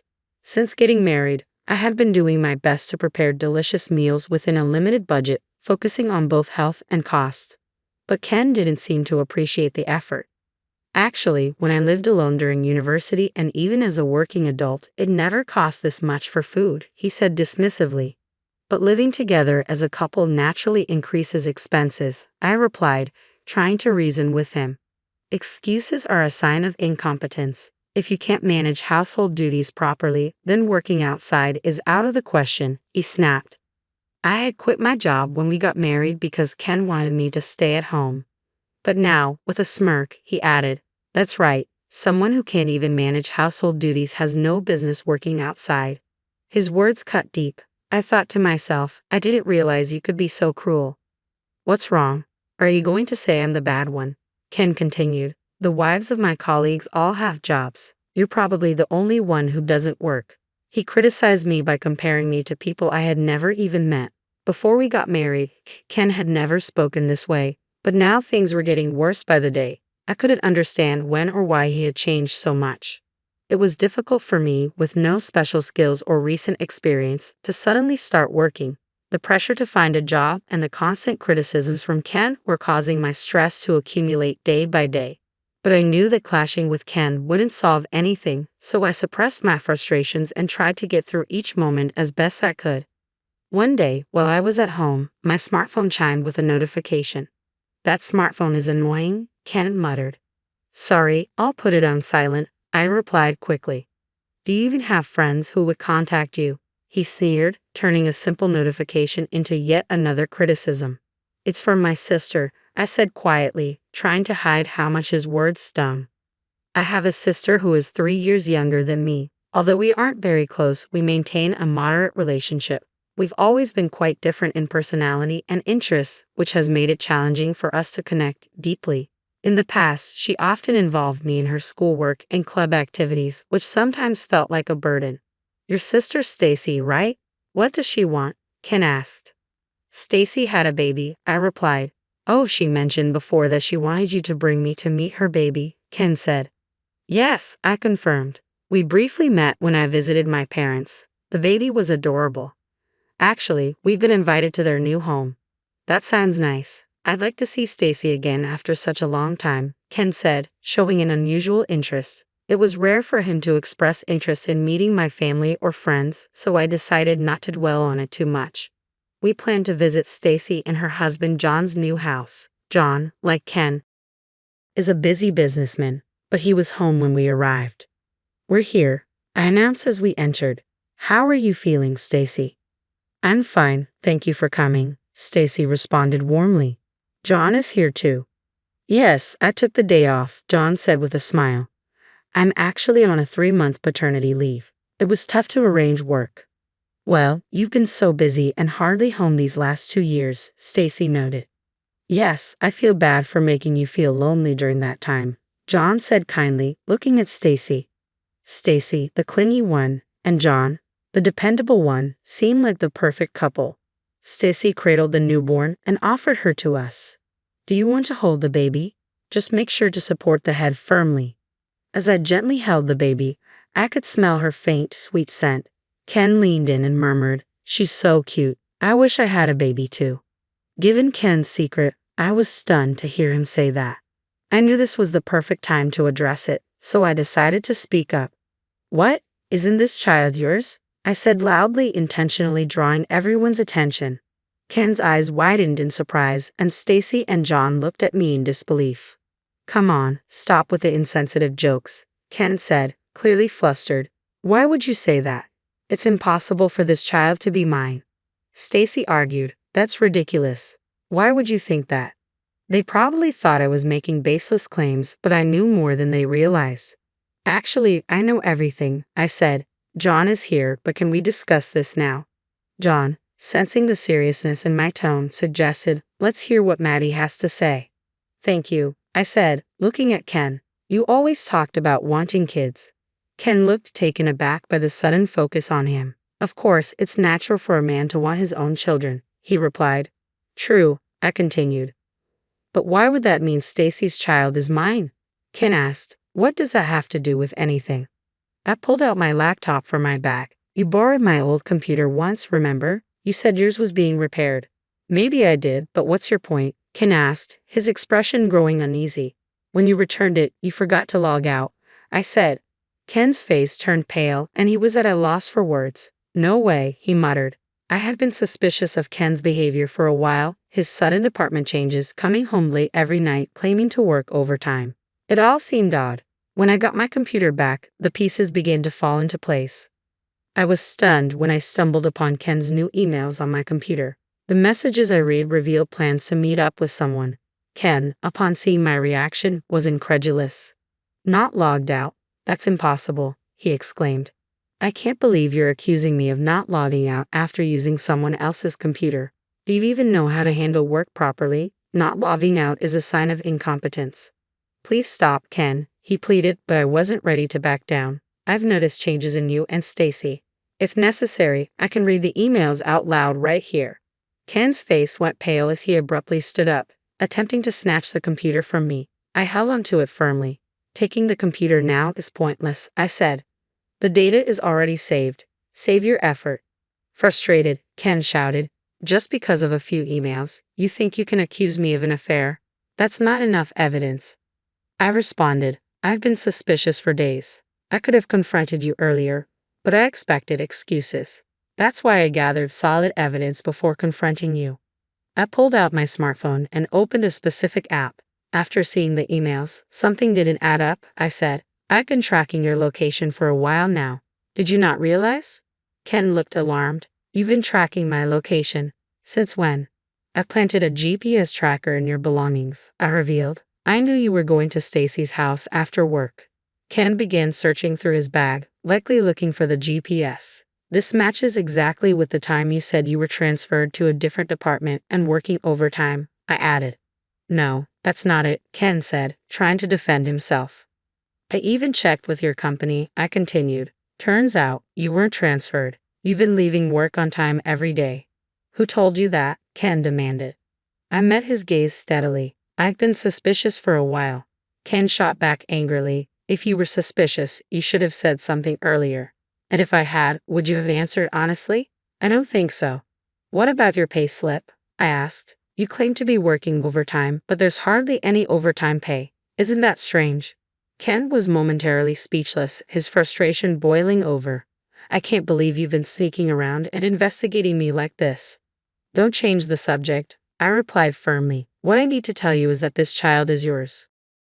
John, who had been listening in, looked visibly shocked. Is it true that Stacy and Ken have a relationship and that this child is Ken's? He asked. I'll explain everything, I said, but first, let me show you something. Stacy quickly jumped in. It's just Maddie's wild imagination. She's been watching too many TV shows or movies. Stacy's denial only fueled my resolve. Can you still say that after seeing this? I asked, pulling an envelope from a file and holding it up. John looked at the envelope with confusion. What is that? This is the result of a DNA test, I explained.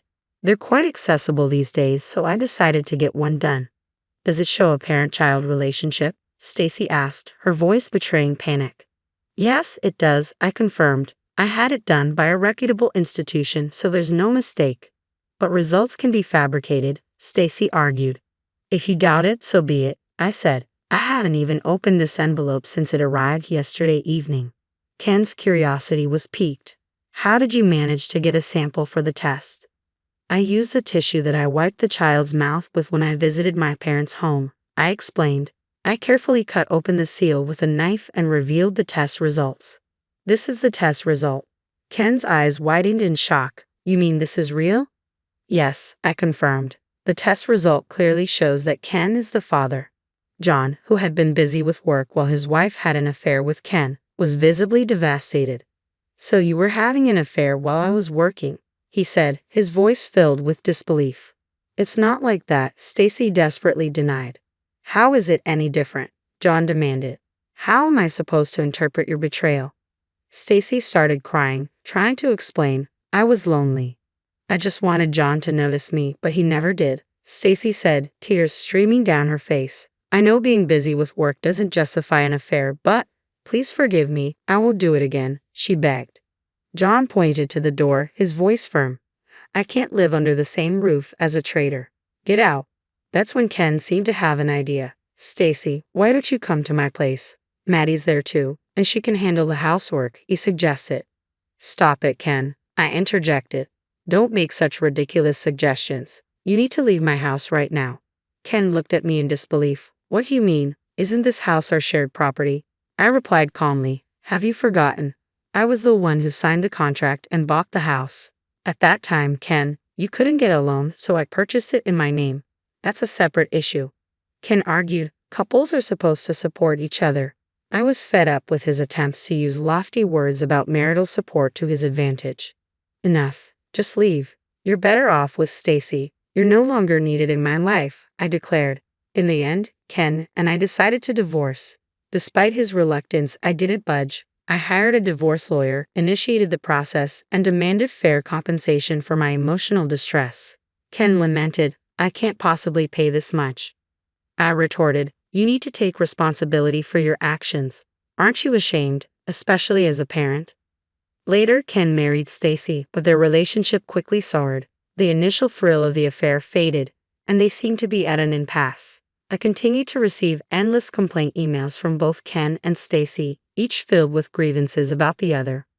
Unable to bear their incessant contact, I eventually blocked them on my smartphone. They should be focusing on paying the compensation rather than wasting time on these complaints. Gossip spread quickly about their affair. Stacy complained about being unable to find a part-time job because of the rumor, but it was a consequence of her own actions. Ken, too, faced difficulties. He was losing contracts and credibility as people were unwilling to work with someone involved in such a scandal. He might have finally realized the severity of his actions, but it was too late. He was overwhelmed by the responsibilities of raising his child. As for me, I started working at a nearby craft store after the divorce. Crafting has always been a passion of mine, and I'm thrilled to be surrounded by it. I occasionally teach classes at the store and find immense joy in seeing my projects come to life. Sharing this joy with others has become a source of great satisfaction for me. Hi, I'm Safia, a 29-year-old graphic designer who's been trying to navigate the complex world of marriage and family life for the past 3 years. Before I share my story, don't forget to like and subscribe for more real-life tales full of unexpected twists. Now, let me take you through the heartaches that unfolded just before what was supposed to be a dream vacation. We had been eagerly anticipating this trip for months, a family getaway to Hawaii, the kind of paradise you only see in glossy travel magazines, promising breathtaking sunsets and soothing ocean waves. But as the morning light filtered into the room, it revealed a stark contrast to the silence that had settled over the house. Something was wrong. The usual pre-trip commotion, James and his parents bustling about, the clatter of breakfast dishes, was missing. Instead, there was only an eerie, unsettling stillness. I grabbed my phone, the time glaring back at me, and a wave of panic surged through my stomach. I had overslept. But where was everyone? I hurried downstairs, the stillness of the house growing heavier with each step. Then I saw it, a note casually left on the kitchen counter. Didn't want to wake you. You seem tired. We'll see you when we get back. My hands shook as I gripped the note. James's words echoed in my mind, an excuse wrapped in the guise of thoughtfulness. Confusion and hurt swirled within me as I dialed his number, each ring dragging on painfully until his voice finally answered. "Hey, you're awake," James greeted me, his tone almost too casual. "We thought it'd be best to let you rest. The flight was smooth, and the weather here is amazing. You would have loved it. How could you leave without even waking me? We planned this trip together." James sighed, a sound that seemed to carry the weight of the ocean between us. "Sophia, we just thought you needed the sleep. Mom suggested it might be best to let you rest." And that's when it all fell into place. The subtle comments, the coolness in his parents' demeanor, the whispered conversations they thought I couldn't hear. This wasn't just James's decision, it was a collective choice. They never truly intended for me to be part of their family, not really. I needed to be there with you, with all of you. This trip mattered to me too, James. It's not just about missing a vacation, it's about being shut out of our family's life. There was a pause, the kind that lingers just long enough to let you know that the words coming next won't fix anything. "I'm sorry you feel that way, Sophia. We'll talk when I get back, okay? Just try to enjoy the time at home. I love you." The line went dead, and so did something between us. As I stood in the silence of what used to be our shared home, I felt a resolve solidify within me. This wasn't just a wake-up call, it was a turning point. The James I thought I knew would never have left me behind, but the harsh reality was that he did, and with disturbing ease. The stillness of the house now felt suffocating, heavy with revelations that seemed to seep from every corner. As I moved from room to room, each space seemed to echo with memories, some once sweet, now bitterly tainted by the clarity of hindsight. As I put the picture back in place, my phone buzzed. It was Melissa, my best friend, her name flashing on the screen like a beacon of support. "Sophia, how are you holding up? I just heard about what happened." Her voice was a comforting thread of normalcy, but as we spoke, I found my eyes opening even wider. "Melissa, it's like I've been in the dark all this time. All these little moments are making sense now. Like last Christmas, James and his parents, they were always subtly pushing me out, weren't they?" There was a pause, thick with unspoken understanding. "Sophia, I didn't want to say anything before, but yes, I noticed it too. I thought it was just family dynamics, nothing more." My voice, edged with anger and sadness, cut through. "I think you've been too good for them from the start. What are you going to do now?" I moved to the window, watching a couple across the street laughing together as they walked their dog, so normal, so united. Turning away, I felt the sharp sting of isolation. "I'm not sure yet, Melissa, but being left behind, it's more than a slap in the face. It's a wake-up call. Maybe it's time I start making decisions for myself, decisions that don't involve James." "Good for you, Sophia. You deserve happiness, not this endless questioning of your place." As the call ended, my resolve solidified. I grabbed my laptop and began typing, not just jotting down thoughts or keeping a diary, but creating a list. A list of every slight, every dismissive comment, every instance where James or his parents made me feel insignificant. Later, as the dusk bathed the sky in shades of fading hope, my sister Anna called. She had always been my confidant, and now, more than ever, I needed her fierce, protective spirit. "Sophia. Sophia, Mom told me what happened with James. Are you okay?" Her voice carried a blend of concern and anger, reflecting the turmoil I felt inside. "No, Anna, I'm not okay. But maybe that's a good thing. I'm finally seeing things clearly. I can't keep being the only one fighting to make this work. It feels like I've been competing for James's affection against his own family. Remember last Easter when you hosted dinner and Elaine insisted on redoing the table settings? It was like she needed to assert her control, even in your own home." "Exactly. It's always been them first and me a distant second. I felt like an outsider in my own marriage. Whatever you choose to do, we're here for you. We all see you for who you are and love you." That night, I went to bed with a notebook by my side. The pages quickly filled with plans and ideas. No longer just dreams, but concrete steps to take. Tomorrow. Tonight, I allowed myself to fully embrace the weight of my heartache, using it as the foundation for the strength I would need to rebuild. As the morning light filtered through the blinds, it cast long shadows across the room, where I sat amidst a sea of scattered papers and notes. Each document was a piece of the puzzle that was my marriage, emails, texts, and photos, laid out as evidence of the many ways I had been sidelined. My phone rested beside me, displaying the contact information for a recommended divorce attorney. It was time to move forward. Taking a deep breath, I dialed the number. The line clicked, and a calm, professional voice answered, "Good morning, you've reached Carter and Associates. How can we assist you today?" "Hi, I'm Sophia. A friend referred me to you. I'd like to discuss my options for a divorce." "Of course, Sophia. I'm Alyssa, one of the attorneys here. Let's start by discussing your situation in detail." The conversation that followed was both surreal and empowering. Alyssa's questions were sharp and to the point, cutting through the haze of my emotions to focus on the facts. She listened attentively as I described the events leading up to and following the trip that James and his parents took without me. "From what you've shared, it seems you've been facing not only personal betrayal but also a pattern of exclusion and possibly emotional manipulation," Alyssa observed. "Documenting everything was a wise decision. It will be crucial in building a strong case for you." After the call, I was filled with a mix of nervousness and determination. Thinking about divorce was one thing, but initiating the process felt like a major step forward. There was no turning back now. I needed support, and I knew exactly who to reach out to next. Laura, a close friend who had stood by me during the toughest times of my marriage, picked up on the second ring. "Sophia, hi, how are you holding up?" "Not great, Laura, but I'm taking action. I spoke with a divorce attorney." "Wow, Sophia, that's a big step. How are you feeling about it?" "Determined, I suppose." "Laura, can I ask for your help? I might need a statement from someone who's witnessed what I've been through." "Absolutely, Sophia. I've seen how they've treated you, especially James's mom. It always seemed like you could never do anything right in her eyes." "Thank you, Laura. Your support means a lot to me." Energized by my friend's support and the clear direction from the attorney, I spent the next few hours organizing my documents and detailing everything that had transpired. While I worked, my sister Anna texted, her words offering comfort to my weary heart. "Just checking in, sis. You're making the right choice. We're all behind you." By evening, I had assembled a detailed file, texts, emails, and painful reminders, all laid out, revealing my life's raw truths. Instead of feeling exposed, I felt strengthened. Each piece of evidence marked a move away from my past and toward a fresh start.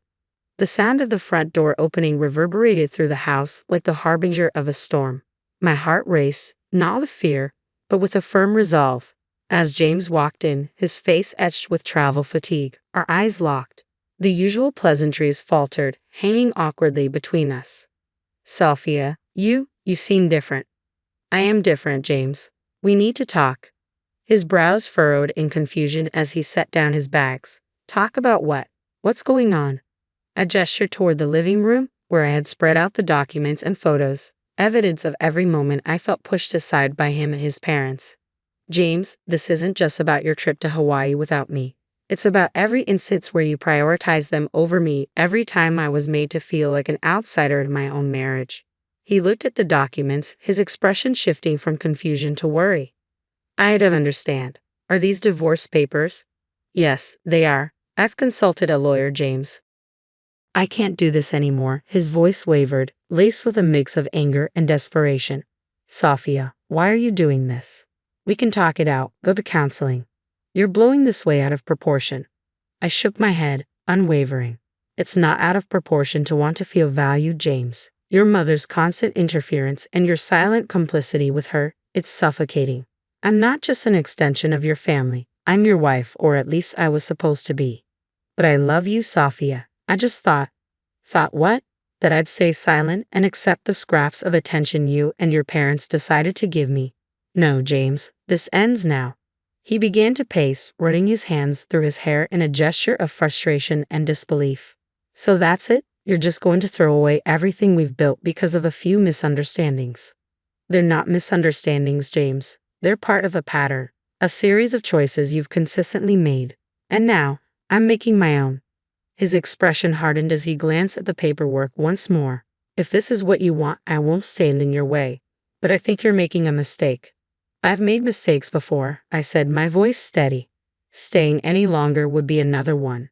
As he sifted through the papers, his movements slow and deliberate, the gravity of our fractured relationship became unmistakable. This confrontation was painful but necessary, a decisive moment that marked the end of my resignation and the beginning of a new path for me. "James, this isn't just about our relationship. It's about me reclaiming my self-worth. You might not understand it now, but I hope you will one day." He nodded, a silent acknowledgement of the chasm that had grown too wide to cross. As he collected the papers, a look of bitter acceptance in his eyes, I felt a mix of sorrow and relief. This confrontation, though heart-wrenching, provided the closure I needed, the crucial step towards reclaiming my voice and my life. The early morning sun bathed the boxes stacked in my living room in a warm glow, each one meticulously labeled: books, art supplies, memories. Today wasn't just another day. It marked the beginning of my new life in a new city, a concrete step toward the future I had chosen for myself. As I taped up another box, my phone rang. It was Rachel, a friend who had relocated to the same city last year. Her voice was brimming with enthusiasm. "Sophia, I heard the big news. Welcome to the neighborhood. When do you get here?" "Hi, Rachel. I'm actually packing up the van today. I should arrive by tomorrow evening. I'm so ready for this fresh start." "That's fantastic. You're going to love it here. And guess what? I've already planned a little get-together this weekend. Consider yourself invited." Laughter bubbled up inside me, light and freeing. "That sounds wonderful, Rachel. I really appreciate it. It's been a while since I've looked forward to something like this." After ending the call, I returned to packing, but it wasn't long before another call came through. This time, it was the HR manager from the design firm where I had recently been offered a job. "Sophia, good morning. I'm calling to confirm your start date with us. We're all excited to have you on board. How does Monday sound for coming in and getting settled?" "That sounds perfect," I replied, a smile spreading across my face. "I'm really looking forward to it. It feels like just the change I needed." "Fantastic. We're confident you'll bring a lot of fresh ideas and energy to the team. See you Monday, Sophia." As I hung up, a wave of accomplishment washed over me. Everything was falling into place, not by chance, but by my own choice. I paused to enjoy the stillness of the morning, reflecting on the journey that had led me here. With the final box sealed, I took one last look around the house that had been my world, filled with both joy and sorrow. Now it stood empty, a blank canvas waiting for its next chapter. But I was ready to create something new, something entirely my own. And with that, we reached the end of Sophia's journey toward reclaiming her life and embracing a new beginning. What do you think was the pivotal moment that set Sophia on her path to independence? Was it the initial betrayal or her decisive move to take legal action? We'd love to hear your thoughts in the comments below. Let us know which moment resonated with you the most. If you enjoyed Sophia's story, don't forget to like this video and subscribe to our channel for more inspiring content. Your support helps us bring more stories like Sophia's to you. Despite Scene's affair being exposed, he remains oddly content, speaking with a nonchalant air as if the car we're discussing is his by right. His surprising attitude leaves me baffled. Why is he so happy, and why does he act with such arrogance toward me? Sometimes it feels like we're living in completely different worlds. If I could just hand over this car to him, it would be a relief. The $2,000 monthly payment would be his responsibility, but I suppose he should be able to handle it. I wonder if he's really okay with that amount. Even though I don't agree with his suggestion, he smiles at me with a joy I've never seen before. "My name is Holly, I'm 38, and I work in design. I thought I was managing my life well, but as I approach 40, the idea of marriage still lingers in my mind. I have neither a partner nor much experience in love. Seeing all my friends married, I sometimes felt left behind and considered giving up on the idea of marriage altogether. But seeing their happiness kept me dreaming." My life took an unexpected turn one day after work. Feeling uplifted, I decided to have a drink alone at a bar. I settled into a corner and ordered some snacks while scrolling on my phone. That's when a man approached me. "Any friends with you, miss?" he asked, peering at me with curiosity. This was my first encounter with Scene, who would later become my husband. "No, I'm here by myself," I replied. "Really? How about a drink together?" he suggested, taking a seat before I could respond. He started pouring himself a drink and, despite my protests, laughed it off, saying, "It's okay, just for a bit." Reluctantly, I agreed to his company, even though I wasn't in the mood to chat. Scene started talking away, and though I stayed silent, we eventually exchanged contact information and went our separate ways. I thought our meeting would be a one-time thing, but 2 months later, Scene and I began seeing each other more frequently. As we spent time together, I found myself increasingly drawn to him. His conversations brought me comfort, and when he said he missed me, it made me genuinely happy. Before I knew it, I was wrapped up in feelings I hadn't expected. 6 months after our first meeting, we became a couple, and 3 years later, we decided to get married. I had once thought marriage wasn't for me, so Scene's proposal felt like a dream. Looking back, it seemed like the pinnacle of my happiness. However, after we married, Scene changed completely. He seemed like a different person, making me question whether the man I dated was just an act. About a month into our marriage, Scene became distant, often coming home late. When I asked about dinner, his responses were always indifferent. Whatever, he would say. Concerned, I asked if he was okay, but he would just brush me off, saying, "Leave me alone. It's none of your business." His behavior grew worse over time. He started coming home even later, citing overtime or drinking parties as excuses. I spent many nights alone, overwhelmed by loneliness. One evening, as I returned to an empty house after work, I received a text from Scene saying he'd be working late again. While I appreciated his message, the increase in his absences worried me. Had I done something wrong? Was he deliberately avoiding home because he was disillusioned? Scene eventually stopped coming home regularly. Our once slightly upscale apartment now felt like a lonely space. I found myself eating dinner alone and preparing meals for him, only for him to eat just a few bites before stopping. "What's wrong? Aren't you hungry?" I would ask, but his bad mood was a constant, leaving me to wonder how he ended up like this. I asked Scene about his recent change in attitude, and he responded bluntly, "To be honest, I don't find your cooking tasty at all." I was taken aback. Up until now, he'd always praised my cooking and even had seconds. On anniversaries, he preferred my homemade meals over dining out. So why this sudden shift?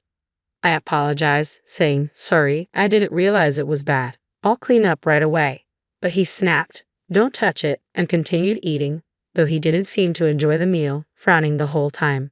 Since then, he started nitpicking about everything, from a coffee cup being out of place to a decorative picture slightly askew or a single strand of hair on the floor. I work too, so sometimes housework isn't perfect. I wonder if it's normal to be so fixated on trivial details. I've repeatedly told him that because of my job, housework might not always be flawless, but Scene won't listen. He always ends up shouting, "Just shut up and do as I say." The constant stress of dealing with his demands is building up, and I find myself questioning whether I should continue this marriage. The dissatisfaction with my imperfections and a swirl of emotions are making me consider divorce. However, the rarity of finding a partner at my age and the hassle of divorce proceedings make it hard to take action. I convinced myself that enduring is my role. Before we got married, I made a significant purchase, a luxury car from a renowned brand. It was bought on loan, as a lump sum payment was impossible. I'm not particularly obsessed with cars, but there was a specific model I'd always admired, and finally owning it made me incredibly happy. It motivated me to work hard, and I used it for commuting. Car enthusiast colleagues often chatted with me about it. Initially, Scene praised the car, saying it was a great purchase, but as his attitude changed, he began using it without asking. Even though Scene has his own car, he prefers mine, which is frustrating. Because of this, I've had to commute by train and walk for shopping. I tried to address the issue with him, saying, "I really wish you'd stop using my car without asking. I need it too." Scene dismissed my concerns, responding, "What's the big deal? It's fine if I use it." I replied, "It's not fine with me." He retorted, "I don't care about you. You're commuting by train now, so it's fine. Stop complaining. You have your own car, don't you? I prefer yours. Just let me use it without making such a fuss," Scene said, ending the conversation without listening to my concerns.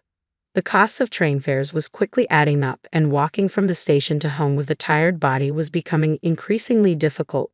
My weekly shopping trips had turned into frequent errands as I struggled to carry heavy bags without the car. I'd even considered asking to use Scene's car, but he brushed off my request, saying, "That's my car. You wouldn't know how to handle it. Don't joke around." I felt it was unreasonable for one person to need two cars, but I couldn't argue with him. With his personality, even the slightest deviation in the car's position or seat adjustments would likely set him off, adding another layer of hassle. If I were younger, I might have fought back more, but now, I didn't have the energy. Scene continued his pattern of staying out late. He claimed he wasn't drinking because he was driving, but sometimes I could detect an unfamiliar perfume. I began to suspect he might be cheating, especially with his increasing overtime and nights out. However, without concrete proof, and lacking the funds for a private investigator, I chose to ignore these suspicions. Scene seemed to look down on me, probably thinking I was unaware of his infidelity. In his eyes, I must have appeared foolish and compliant, someone who would tolerate anything. The marriage I had envisioned was far from the reality I faced. I had dreamed of a warm, caring home where we supported each other and spent weekends exploring new places together. I had hoped that the life I envisioned with Scene might someday become a reality, but it wasn't turning out that way. As I sighed and prepared another solitary dinner, I wondered if this was how my life would be from now on. Then something happened that drastically changed my situation. On a day when I finished work earlier than expected, I decided to head home without calling Scene. He usually wouldn't come home that night anyway. As I approached our house with a heavy heart, I noticed something strange. My car was parked in the driveway. It should have been Scene's car since he had been using mine. Curiosity got the better of me, so I approached the car and saw it slightly shaking. I should have gone inside, but instead, I moved closer and overheard Scene's voice along with a woman's voice from inside the car. I listened in, trying to make out their conversation. Scene asked, "Emma, do you love me?" To which the woman replied, "Of course I do." Her name was Emma. The conversation I had feared hearing was unfolding right before me. Scene said, "I want to divorce quickly and marry you." Emma responded, "Really? I'm so happy. How have things been with your wife lately?" Scene replied, "We barely talk. I don't even feel like talking to her. Why did I marry such a woman? I'm always with you, so I can't have a proper conversation with my wife." Emma laughed, adding, "That's true." Feeling utterly humiliated, my heart ached with unbearable pain. I didn't want to hear more, so I quietly stood up and began to head home. But as I moved, my bag made a noise and Scene, noticing me, called out, "Hey, you! Why are you here?" I stammered, "Oh, I was just coming home early." Scene's expression darkened and Emma's irritation was palpable as she said, "You were eavesdropping. That's the worst." Scene got out of the car and confronted me. "You said you were working late today, right? Why are you home so early? When you say you're working late, you usually come back much later. Were you trying to deceive me?" "I wasn't trying to deceive you," I protested. "I really was working late. Besides, you're the one who's been sneaking around while I've been honest about my work schedule," I retorted, expecting Scene to be rattled by my accusations.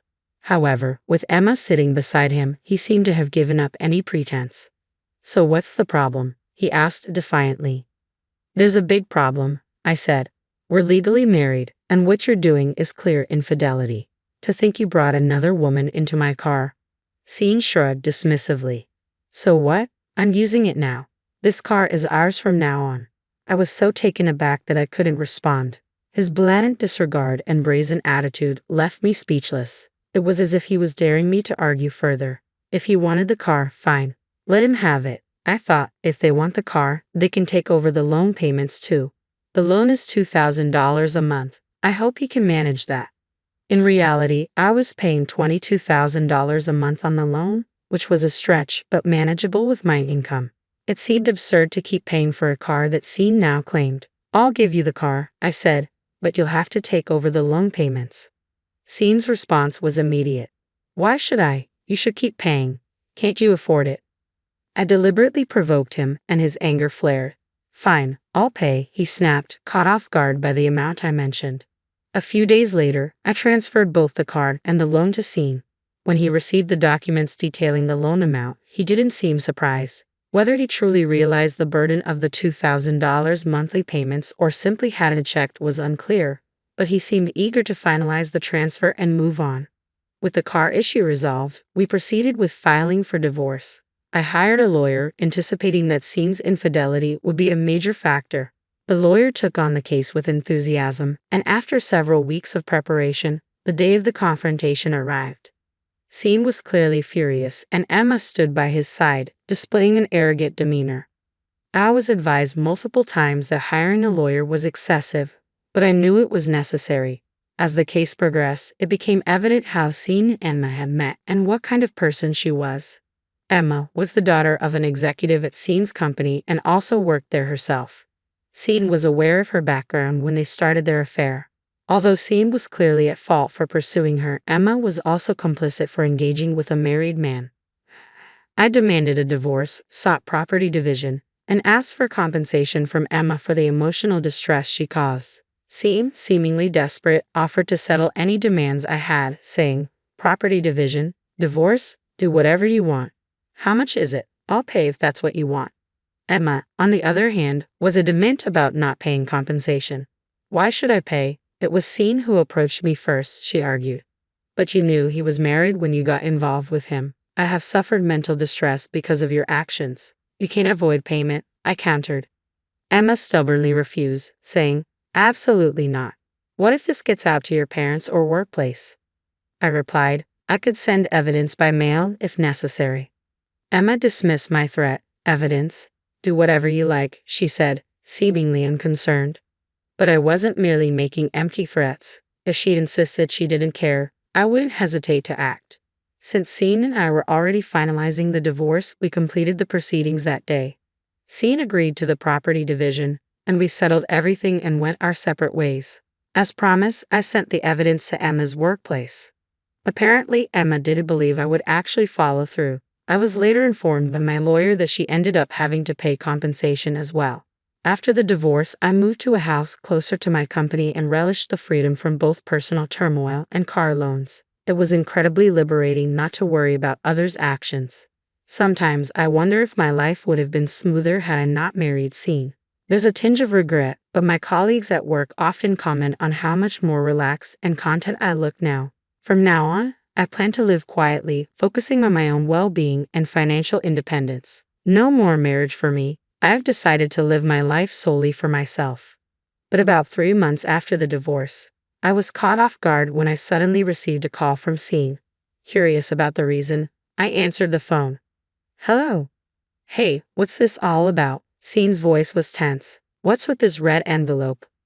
A red envelope? I wondered if it was some kind of demand notice. Calm down and tell me what's wrong. Sean, clearly agitated, continued, what's this red envelope about? When I opened it, it was a demand for car loan payments.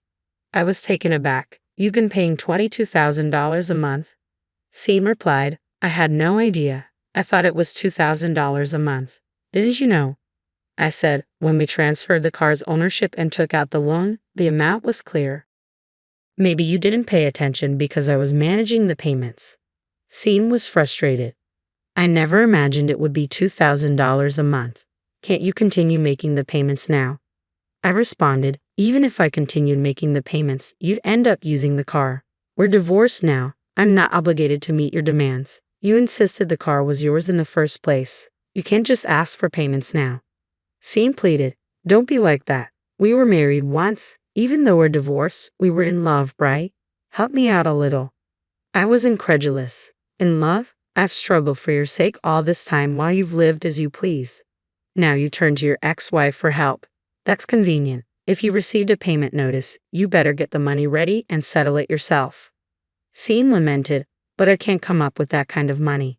I said firmly, you're the one who promised to pay off the car loan. You need to take responsibility for your own words. Sean's anger was evident over the phone, but I had nothing more to say. I ended the call and refused to answer his subsequent calls. After ignoring him for a while, it seemed he eventually gave up as no more calls came through. 6 months later, I was still enjoying a comfortable life on my own. Moving closer to my office had made commuting easier, and I had more personal time to myself. I had taken up visiting art galleries as a new hobby and was enjoying my weekends exploring new exhibitions. One day, while I was relaxing, my smartphone rang with Sean's name flashing on the screen. I hesitated but eventually answered, wondering what he wanted. His once assertive tone was replaced by a weak, faltering voice. Holly, it's me, Sean, he said. I responded coolly, what do you want? Sean's voice was barely audible as he admitted, I can't make the payments anymore. Can you help me? Surprised but curious, I asked, help you with what? Sean started revealing details he had kept hidden. After our divorce, he had lost his job. The scandal of his affair with Emma, the daughter of a company board member, had led to his forced resignation. Emma had abandoned him, and despite his efforts to find new employment, he struggled with temporary and part-time work. Eventually, he sold both his cars, moved out of his rental, and returned to his parents' home. Sean had hoped that living with his parents would stabilize his life, but then his mother fell ill and required care. With his father aging, Scene had to juggle work and caregiving responsibilities. The car loans he had left behind still loomed over him, adding to his financial woes. "Please help me. How about we get back together? It would be easier for you too," Scene pleaded. "Easier for me," I responded sharply. "If I got back with you, I'd end up shouldering the car loan payments and all other living expenses. Everything would fall on me, and it would be even harder than before. I've said it before, you're incredibly selfish, thinking I should reconcile so you can relax while I handle all the burdens." "That's not true," Scene protested. "Do you really think so? Do you understand the scale of the problems you've caused?" I asked. "You left your job and were abandoned by your girlfriend because of your affair. It's hard to care for your parents, but your situation is a result of your own actions." Scene was left speechless. I continued, "I don't understand why I married you in the first place. If I could meet my past self, I'd warn her against it. And now you expect me to agree to reconcile? I can't believe you're asking this after everything." Scene's pleas were desperate, but I remained firm. "I'll make sure you keep paying the loan. Take care of yourself. You can beg all you want, but I'm not agreeing to reconcile. Don't contact me again." "Wait, Holly, hey," he shouted as I hung up the phone. After that call, there were no more attempts from Scene to reach me, no emails, no texts, nothing. His urgency seemed to fade, and it felt like he was just trying to justify himself, portraying himself as the victim. 6 months had passed since our last contact, and I continued to enjoy my comfortable life alone. My new hobby of visiting art museums had become a cherished part of my routine, and my room was now filled with art catalogs and postcards. I even began thinking about visiting art museums abroad. Reflecting on married life, I've realized that even if given the chance to do it over, I wouldn't choose marriage. I'm simply grateful for the comfortable and fulfilling life I have on my own. Hello, I'm Donna, a 38-year-old woman who has recently freed herself from a stifling marriage. The decision to part ways with my husband felt like reclaiming my true freedom. Allow me to share the story of my ex-husband, Michael. Michael and I first met through a blind date set up by a mutual friend. From the beginning, he was undeniably handsome and possessed an irresistible charm. He seemed to be everything I had ever wanted in a partner. We shared numerous interests and our conversations flowed effortlessly. For the first 7 months, we enjoyed a casual dating phase, taking turns planning exciting and enjoyable activities. Once we officially became a couple, our dynamic outings continued, and a year later, we moved in together.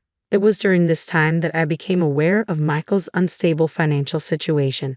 Despite offering advice to help him advance professionally, he rarely took it seriously. Nevertheless, he earned enough to meet his needs, and I was prepared to support us both financially. 3 years into our relationship, we married, and a year later, decided to buy a house. I secured the mortgage in my name alone due to my superior credit score, a decision that now seems fortuitous. However, 4 years into our marriage, I noticed a troubling shift in Michael's behavior. He became increasingly demanding and stopped contributing to household chores, claiming to be too busy with work. Despite my understanding and efforts to manage everything on my own, the burden became overwhelming. I addressed the issue with Michael, who would briefly promise to improve, but we soon fell back into old patterns. I tolerated this out of love and a desire to support him fully, but it took a toll on our relationship, especially in terms of leisure and enjoyment. It was under these strange circumstances that I discovered Michael's infidelity. I stumbled upon his affair quite unexpectedly. He had left his phone unlocked while taking a shower. I had no intention of snooping. I just wanted to charge his phone when a notification caught my eye. It was a message from a woman named Isabella, asking Michael how long it would be until he left his pathetic wife to meet her at a nearby motel. The shock and heartbreak were immediate. I couldn't believe Michael was capable of such betrayal. Our marriage had seemed solid, with Michael always greeting me warmly and us rarely arguing. The pain was overwhelming, a mix of tears and nausea as my world seemed to crumble. In that moment, I knew I had to confront the situation head-on. I left Michael's phone exactly as I found it, with the message still open, ensuring he would know I had seen it. When Michael emerged from the shower and saw his phone, he instantly realized I was aware of the affair. He tried to evade the conversation, but I was determined to address it. "I know about the affair," I said. "Let's talk about it." "I don't think we should," he replied. "Who is she? I'm sure you saw enough to know her name. When did it start?" "A year ago," he said, avoiding eye contact. Can we not do this right now?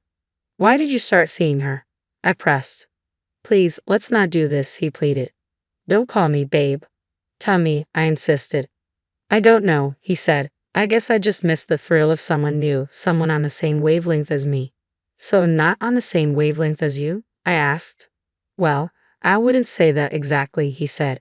It's just that you've become a bit dull. You never want to go out, you're always tired, and our social life, and even our life in the bedroom, has faded. You realize I'm always tired because I handle all the chores and work full-time, I retorted. You've never once offered to help.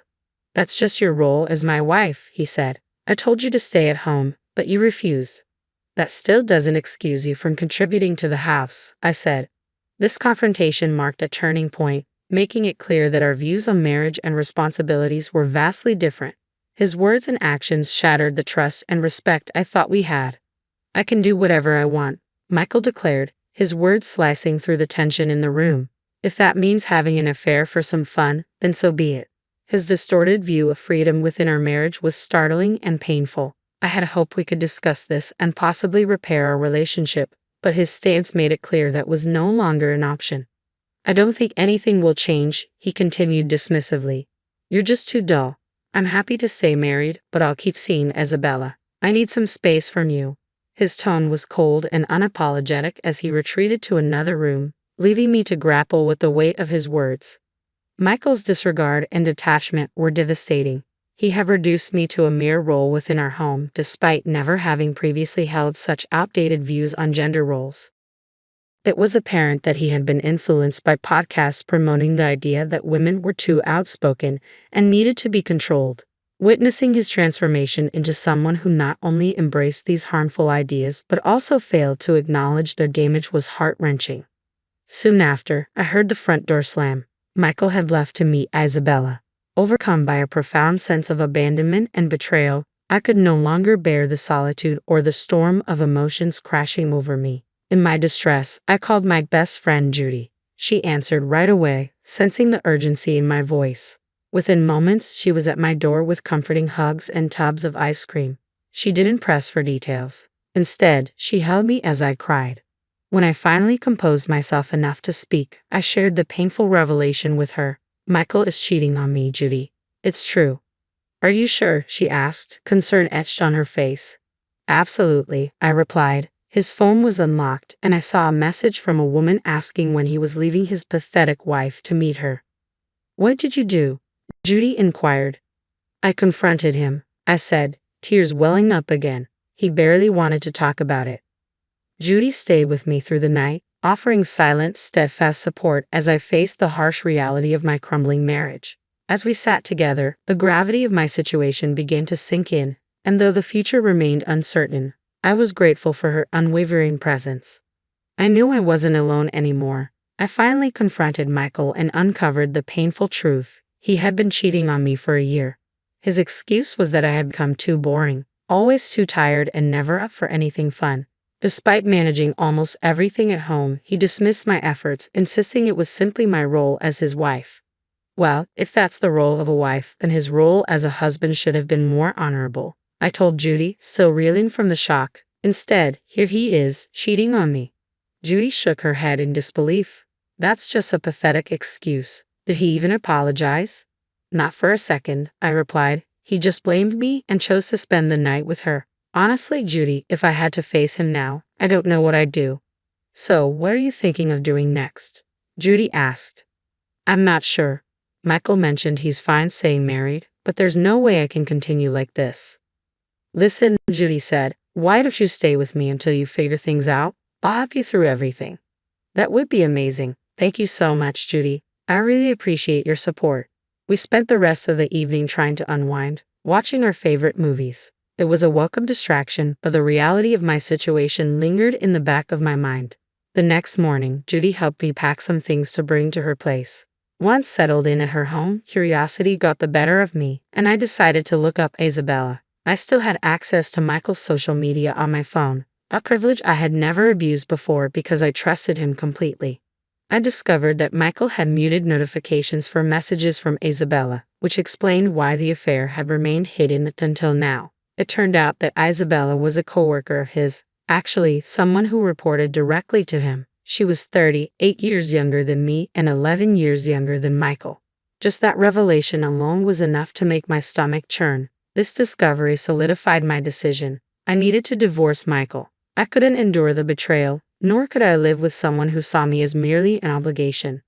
With Judy's unwavering support, I began taking steps to reclaim my life and dignity. Before filing for divorce, I needed to sort out a few things. Judy and I spent time strategizing not only about the logistics of the separation but also about ensuring that Michael would face appropriate consequences for his betrayal. My first priority was to protect my finances. I transferred all the money I had contributed to our joint account into a personal account, ensuring that Michael had no access. In the days that followed, as I prepared to file for divorce, I heard nothing from Michael. It was a painful reminder of how little he valued our relationship. When I eventually returned home to collect more of my belongings, I found Michael lounging on the couch. His reaction to seeing me was as predictable as it was irritating. "Where have you been? Why haven't you told me where you were?" he demanded, his voice tinged with a faint concern that barely masked his real detachment. "Why should I explain myself to you? You hadn't called once. Don't pretend to care now," I snapped, my patience wearing thin. "I'm sorry, but discovering your infidelity because you found me too boring doesn't exactly inspire politeness," I added with a touch of sarcasm. Michael seemed taken aback, but he quickly redirected the conversation to finances. "I noticed you withdrew a large sum from our joint account," he said, trying to sound casual but clearly concerned. "Yes, I took back my money," I replied. "Why should I let you squander what I've worked hard to earn?" He frowned and said, "What do you think you're doing? You need to put that money back." "Or what?" I challenged. "Are you going to kick me out, move in with Isabella, and have your sister take my place here?" I couldn't help but laugh at the absurdity of his threats. "Put the money back in 3 hours, or I'll make sure everything changes by tomorrow," he said, his tone growing menacing. I responded with silence, walking past him to our room. I quickly packed up the rest of my clothes and essentials, leaving him to stew in his frustration. Back at Judy's place, I recounted the entire encounter. Judy was furious on my behalf and insisted we consult a lawyer immediately. Fortunately, she knew someone who could help. We met with her lawyer friend, who first asked about the house. I explained that both the mortgage and the house title were in my name alone, a result of my well-paying job in a niche field. This detail was crucial as it meant I had significant leverage in the upcoming legal proceedings. With Judy's support and the lawyer's guidance, I felt better prepared to face the challenges ahead. Since I earned significantly more than Michael, it made sense for me to handle the mortgage and purchase the house, establishing it entirely in my name. This financial arrangement was straightforward and practical given our respective incomes. I had also taken care of everything the house needed. When I consulted with my lawyer about the impending divorce, he reassured me that the house would legally remain in my name, which lifted a weight off my shoulders. He also explained that if Michael's sister, Karen, moved in without my consent. Despite the tension, Michael informed me the next morning that Karen had moved in, citing my failure to reverse the money transfer. I kept the conversation brief, which only fueled his anger. He ended the call abruptly. Following my lawyer's advice, I began recording all conversations with Michael to maintain a reliable record for potential court use. My strategy moving forward was straightforward. I would issue Karen an eviction notice. If she complied, that would end the matter. If not, I was prepared to pursue legal action. Given our strained history, I anticipated it wouldn't be simple. Karen had always shown a peculiar hostility towards me, frequently trying to overshadow me in petty ways. She even attempted to disrupt our wedding and competed with me over trivial matters. Our relationship had deteriorated to the point where I had to limit contact with her. Michael, overly protective and indulgent toward his sister, often placed me in uncomfortable positions. Karen's resentment grew when she realized she couldn't outshine me, leading her to steal from our home during her visits. I would notice missing items, designer clothes, shoes, and skincare products. Michael urged me to overlook these incidents, rationalizing that Karen's frugal lifestyle justified her taking some luxuries. I strongly disagreed and eventually banned her from visiting our home altogether. Although neither Michael nor Karen was pleased with this decision, Michael was powerless to challenge it due to the legal standings and my control over the property. Determined to protect my interests and ensure a fair resolution to our marital breakdown, I was ready to stand my ground. Having had enough of Karen's antics and theft, I explained the extent of her actions to Michael. He understood that the damage was significant, but Karen continued to provoke me. One day, she called to gloat. "Hello, Donna. Guess where I am right now?" I remained calm. "Michael told me you've moved in." "That's right," she boasted. "I have this huge, glorious house all to myself, something you don't." "I still do have the house," I replied. "I've already sent an eviction notice your way, and you have 4 days to move out." She laughed derisively. "An eviction notice from you? Like I'm going to follow through with that. This is my brother's house, and he told me I can stay here, so I will." "It's not his house, Karen," I said firmly. "Regardless of what Michael told you, the legal documents show that the property is mine." Yeah, marital property or whatever, but he has all the power here," she insisted, misunderstanding the situation. "He decided this was the best thing to do." "You really can't stop talking, can you?" she snapped, trying to hurt me further. "I see why my brother chose someone else." "Fine," I said. "I have nothing more to say. Goodbye." I ended the call, but not before hearing Karen's spiteful laughter. If she didn't vacate within the 4-day deadline, I was fully prepared to take her to court. I had all the legal backing I needed. Unsurprisingly, Karen informed Michael of our conversation, and within an hour, he called me enraged. He questioned my audacity to issue an eviction notice. I chose not to respond to his anger. In the next 4 days, 2 significant events unfolded. First, I had the divorce papers served to Michael, and he shockingly decided to contest them. Second, Karen had still not moved out. True to my word, I had a court summons delivered to her. Legally, she was now considered a squatter. When Karen received the summons, she was visibly shocked to learn that the house was in my name, not her precious brother's. She confronted me, accusing me of trickery. I responded firmly. "I gave you ample warning and time to leave. I even sent you a formal eviction notice." The reality of her situation was finally dawning on her. I was ready to uphold my rights, no matter what.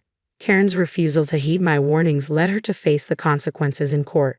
My lawyer presented a solid case, including the eviction notice and recordings of phone calls where I repeatedly asked Karen to vacate the premises, which she blatantly refused. In my state, squatting was a serious offense, resulting in Karen being charged with a Class A misdemeanor.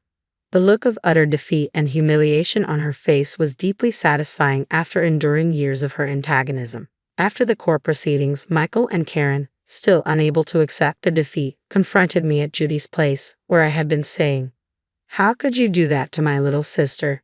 Michael demanded. "Your little sister has made my life miserable for years, and I finally put a stop to it in the only way I knew how," I replied, my frustration evident. "A decision you initially agreed with. Yet the moment I stood up for myself, you sided with her."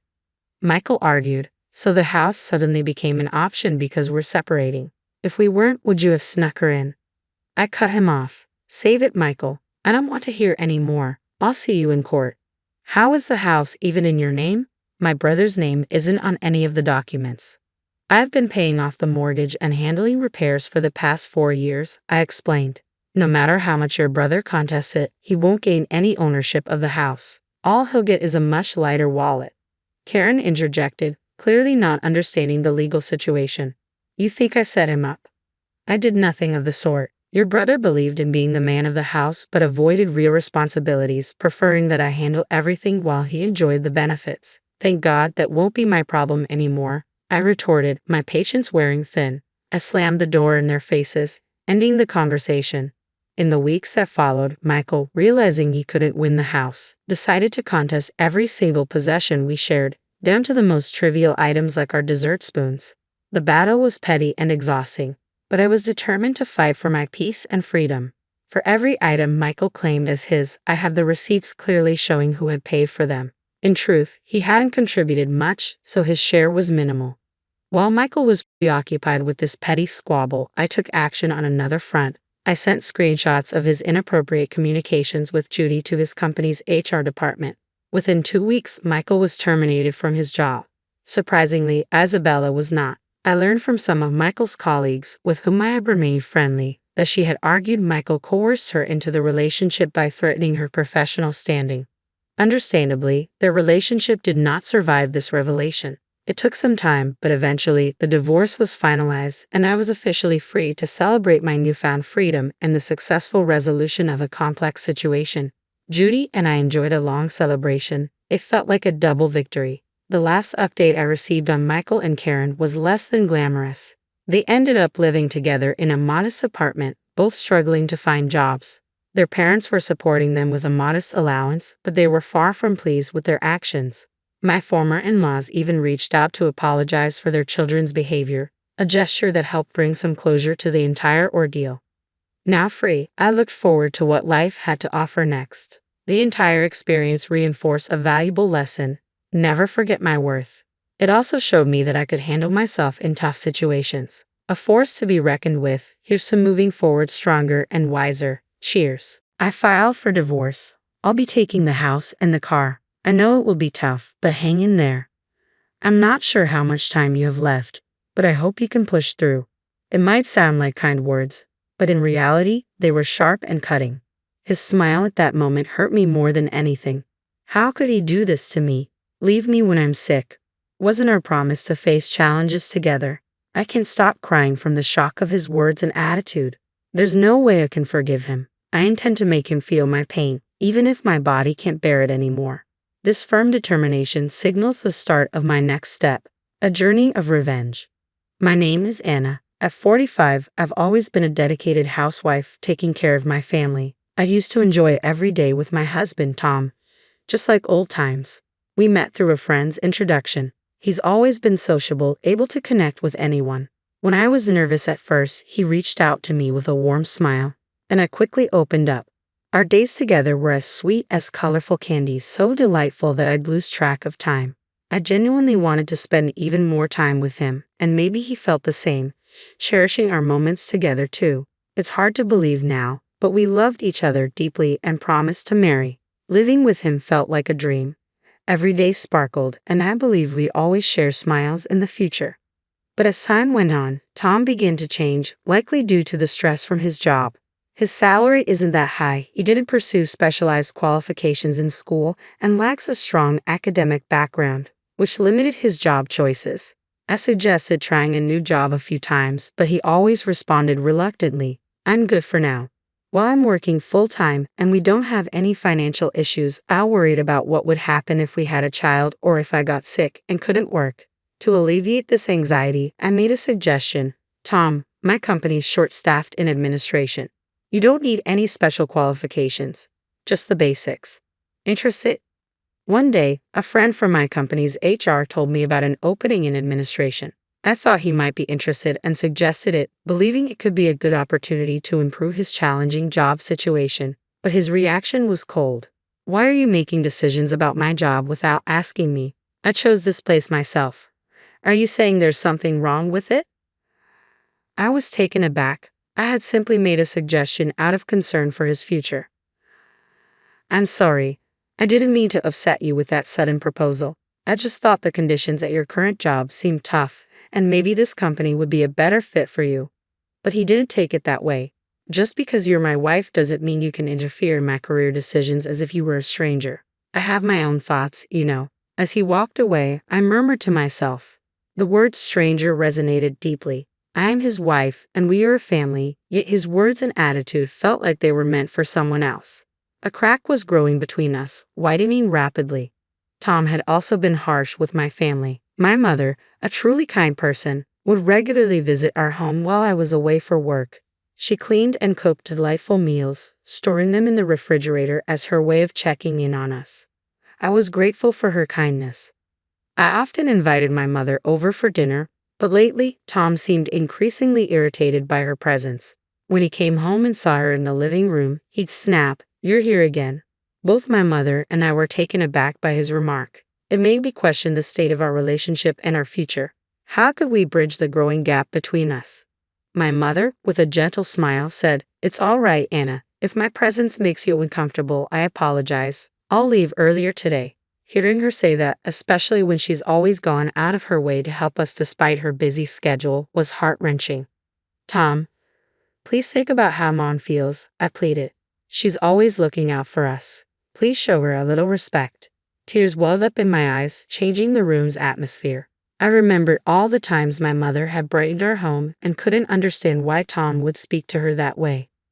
When I come home after working hard every day, all I want is to relax. It's exhausting to have someone else around all the time in my own house. I tried to understand Tom's perspective, but I couldn't shake the appreciation I felt for my mother.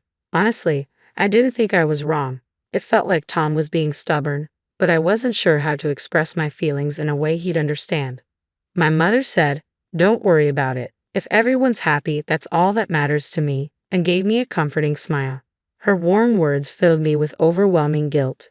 That night, as I enjoyed the delicious meal she had cooked, my emotions were a jumble of appreciation and remorse.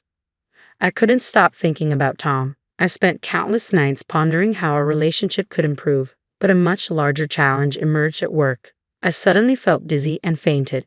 Thankfully, my colleagues acted quickly, calling an ambulance and rushing me to a nearby major hospital. The medical tests started, but everything seemed like a blur. I tried to reach Tom, but he didn't respond. Then I received the diagnosis: cancer. Fortunately, it was caught early, and with proper treatment, the doctors said I'd be okay. Still, I knew cancer treatments could be grueling, so I steeled myself for the long and challenging road ahead. I told Tom about the diagnosis and my hospitalization, but his response was indifferent. His silence made me feel incredibly lonely, yet I chose to focus on my treatment, believing that moving forward was the only option. The cancer treatment was tougher than I'd imagined. My health deteriorated rapidly, forcing me to stay in bed most of the time. One day, amidst this struggle, Tom finally appeared in my hospital room. "How are you feeling?" he asked casually. "Well, it's pretty rough," I replied, half jokingly. "It might have been a bit easier if you were by my side." To be honest, I was frustrated by his attitude. Why hadn't he come sooner? His support could have made a world of difference during these trying times. Instead of feeling relieved about our reunion, I was left feeling more isolated. I found myself increasingly irritated as I reflected on our past. Then, what Tom said next left me genuinely shocked and stunned. "I filed for divorce. I'll take the house and the car. I know it's tough, but hang in there. I don't know how much time you have left, but I hope you keep fighting." "Wait, are you serious?" I exclaimed. "Divorce?" A storm of questions raged within me. Didn't we promise to always stay together? I always believed that true couples would overcome challenges together. Tom's words confused me and left me feeling detached. I whispered to myself, "I don't need him anymore. I'll move forward on my own. I'll just forget about him." I decided that he would regret underestimating me, but first I needed to end our relationship properly. "I get it. I'm sorry for everything. Keep the house, the car, whatever. If you want compensation money, I'll pay. Thanks for everything," I said. Tom looked surprised at first, but soon his expression shifted to a smug smile. "I didn't expect you to accept it so easily. I thought you'd throw a tantrum. Anyway, take care of yourself and don't bother inviting me to your funeral." As I watched him leave the room, a smile spread across my face. He didn't realize he had walked right into my trap. It would be interesting to see how his life changed now. I called a colleague from a company I knew. "Hello, long time no talk. I have a favor to ask. Can you help?" At first, he sounded surprised, but once I explained, he agreed. "All right, let's give it a try." Everything was set. Imagining Tom's shocked and anxious face made me smirk. This new sense of excitement even boosted my motivation for my medical treatment. A few days passed, and one afternoon after my treatment, I noticed that my cell phone had received 200 missed calls from Tom. The thrill of waiting for his call was oddly satisfying. Once I calmed down, I called him back and heard his shaky voice on the other end. "Anna, help me. I never expected this," he pleaded. Imagining his distressed tone made me chuckle. This was exactly what I had planned. Trying to sound concerned, I said, "Tom, tell me what happened." He took a deep breath before saying, "My name's on the company's layoff list. I can't believe this is happening." Listening to his panicked voice, I smirked, knowing everything was unfolding just as I had orchestrated. The person I had contacted was the head of sales at our company. I had asked him to reconsider the business dealings with Tom's company. Initially confused, he reviewed the transaction history and decided it was best to choose a different partner. That's why Tom's company started calling me. That's when I decided to reveal something I had kept to myself. "You know, there are rumors in your company about you and the new girl. Everyone likes her because she's so cheerful, and there are whispers about an affair. Is that true?" I could hear disbelief in Tom's voice. Are you serious? You can't be serious. This has to be a joke. His surprise was understandable. After all, who would think an ordinary employee could influence his work? Well, actually, I said, I'm the CEO of this company. There was a pause. I could tell Tom was speechless on the other end. It's no lie, I continued. That's how we've been living so comfortably. My annual income is around $1 million. Your regular salary wouldn't have been enough to support your shopping habits. The truth was Tom's spending habits were out of control. The $1,400 allowance he received from me was like a second salary, yet it was never enough. He rushed out and approached me with a pleading tone. Can I have a little more? At this rate, the money he receives from me might end up surpassing his actual salary. Most people would have abandoned such a luxurious lifestyle for something more stable, but since I earn $1 million a year, giving Tom a $1,400 allowance each month isn't a big deal for me. I've always wondered what he spent that money on. Tom, yesterday was payday, wasn't it? I asked. I've always given you extra money on payday, but that might be difficult from now on. We're not a couple anymore, and it's only natural that you can't expect that monthly allowance since we're divorced. I wondered how he would manage from now on. Oh, and be careful with the mortgage on the house. It's $2,000 a month. I know it'll be tough, but you'll need to manage it well. If you're late with the payment, you might have to leave the house. While a $2,000 loan isn't a burden for me, it's a significant amount for Tom. From his reaction, it was clear he was confused and in disbelief, repeatedly saying things like, "Really? And that's crazy." What I said was the truth. This is the result of my efforts to maintain our relationship, yet he took advantage of me when I was by his side, pursuing only his own desires. Maybe it's time he faced the consequences of his actions. Why did it come to this? I've been laid off and now have to figure out how to get by. How am I going to pay the rent this month? Despair was evident in his voice. He must have felt lost and uncertain about how to move forward. If I were in his position, I find it hard to imagine a brighter future. I understood that Tom's situation must be overwhelming and confusing, but it was a direct result of his past disrespectful behavior. If he had shown genuine care for me and my family, things wouldn't have turned out this way. This is the consequence of his choices. Had he truly respected us, he wouldn't be facing such troubles. Tom remained silent, perhaps at a loss for words. I felt a mix of pity and amusement. Was this it? Could I hang up now? Just then, he spoke in a panicked voice. Wait, can we reconsider our relationship one more time? I know it sounds selfish, but I realize now how important you were to me. The idea of starting over with him made my heart race. After all the pain he caused me and how he abandoned me, the thought of going back felt daunting. He took a deep breath. I know I've been reckless lately, and I'm really sorry I couldn't visit you in the hospital more often. But once you're better, let's go somewhere peaceful and have a relaxing time together. I want to see your smile again.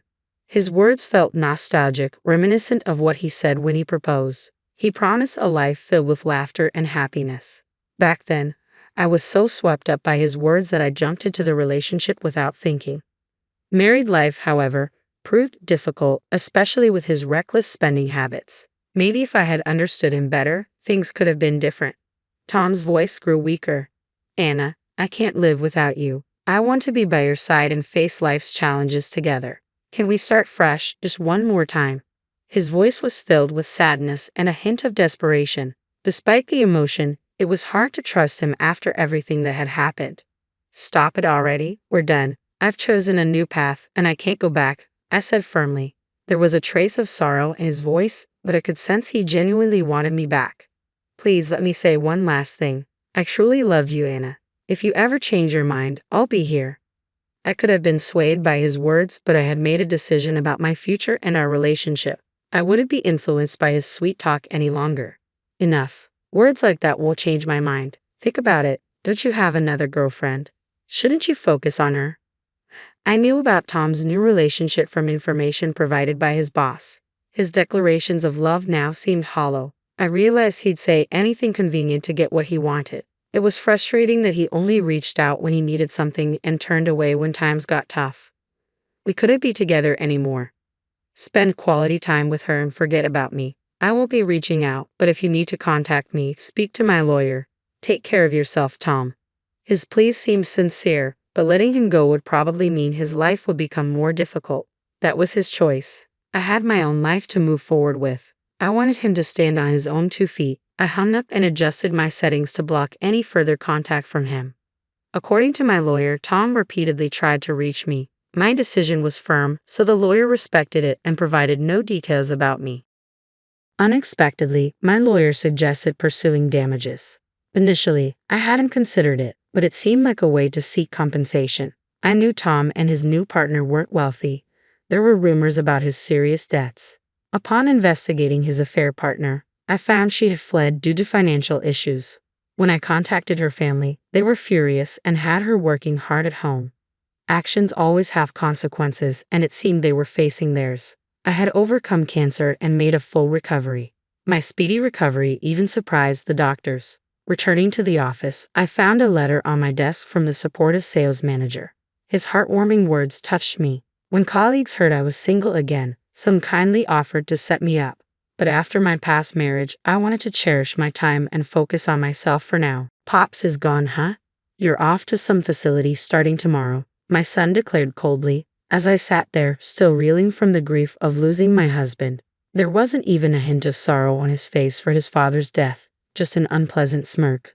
But don't worry, we'll make sure to properly inherit all of Dad's estate and the house. I was stunned. After not seeing him for so long, this was the first thing out of his mouth. His wife, standing beside him, seemed completely on board with inheriting everything too. They barely visited before, but now they show up just for this. There's no way I'd let them inherit anything. I'm Holly, married for 40 years. My husband and I had always talked about saving for retirement. We'll need about $1.3 million to retire comfortably, he'd say, and I'd agree. We'd worked hard and had some savings, enough that we wouldn't struggle immediately. But the worries never stopped. We do have a son, Kevin, but we haven't seen him in nearly 10 years. Who knows what he's doing now? We'd love to rely on him, but we can't depend on an absent son, especially with potential care needs in the future. Despite our worries, we managed to get by on our own, until one weekday afternoon when the doorbell rang. I thought it was a delivery, but when I checked the monitor, it was Kevin. He looked different from the last time I saw him, rougher, almost unrecognizable. "Hey, it's Kevin," I exclaimed, surprised, as my husband looked just as shocked. "Kevin? Really?" I rushed to open the door, and there he stood with an unfamiliar, flashy woman by his side. Who is this woman? I wondered, my mind racing with questions. Kevin, unfazed, stepped in and called the woman over. "What's going on? What's this all about?" I asked, confused. "Well, I'm getting married to her," Kevin announced casually. After being absent for so long, he dropped one surprise after another, leaving my husband and me speechless. The woman, who introduced herself as Sophie, spoke up. "Nice to meet you, I'm Sophie." Just like that, it seemed they were ready to leave after a brief greeting. "Wait, after so long, can't we talk a bit more?" I asked, not wanting to hold them for long but hoping to chat more with my son and his fiancée. "Please take good care of Kevin," I added, trying to be polite. But Sophie's response was cold and firm. "I'm going to marry Kevin, but I have no intention of becoming part of your family." My husband and I were dumbfounded, unable to say anything as they left. That kind of response only amplified our worries about the future. 6 months have passed since Kevin and Sophie got married, and we haven't seen them once since that initial introduction. We're worried, but as long as our son and his wife are happy, that's all that should matter, or so we tried to tell ourselves. Then Kevin began contacting us occasionally. At first, it should have been a joy to hear from him, but the content of his calls was concerning.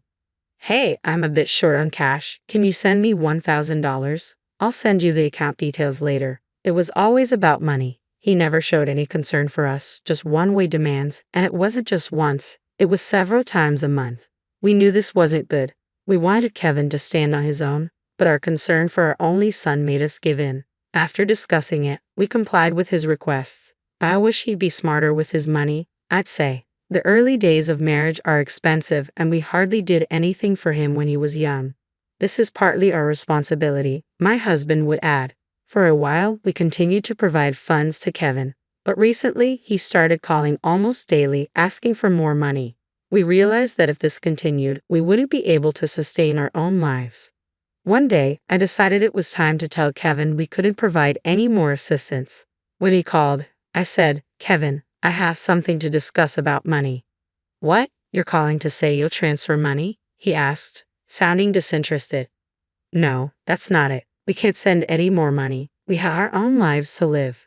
"Fine, whatever," he responded, surprisingly calm. I thought we had finally reached an understanding, but my relief was short-lived. Barely an hour after we ended the call, Kevin stormed into our house, furious. "My life is a mess because of you too. It's your fault I dropped out of middle school. It's the parents' responsibility, right? If you can't give me money, then whatever happens is on you." Kevin stood before us, the very image of a delinquent. It's true that my husband and I were too busy with work when he was young and didn't spend enough time with him. Now, seeing him like this, I feared what might happen if we didn't help him. His angry gaze left me with little choice but to comply. "All right, how much do you need?" I asked hesitantly. "That's up to you," Kevin replied, his tone cold. It pained me to realize just how much our son resented us. For the time being, I handed him the $100 I had in my wallet.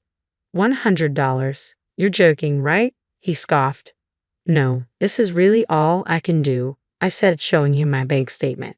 It was the account we used for living expenses, not the one for savings, so it didn't have much in it. Moreover, it was just before my pension was due, so there was hardly anything left. "Is that so?" Kevin muttered as he pocketed the $100 and left without another word. After that incident, perhaps realizing he couldn't expect any more money from us, the calls from Kevin demanding money stopped. I thought we could finally live a peaceful retirement, until my husband was diagnosed with colorectal cancer shortly afterward. The doctor said that even with treatment, recovery wasn't expected, and only hospice care could be provided. I wanted him to live as long as possible, but he didn't feel the same.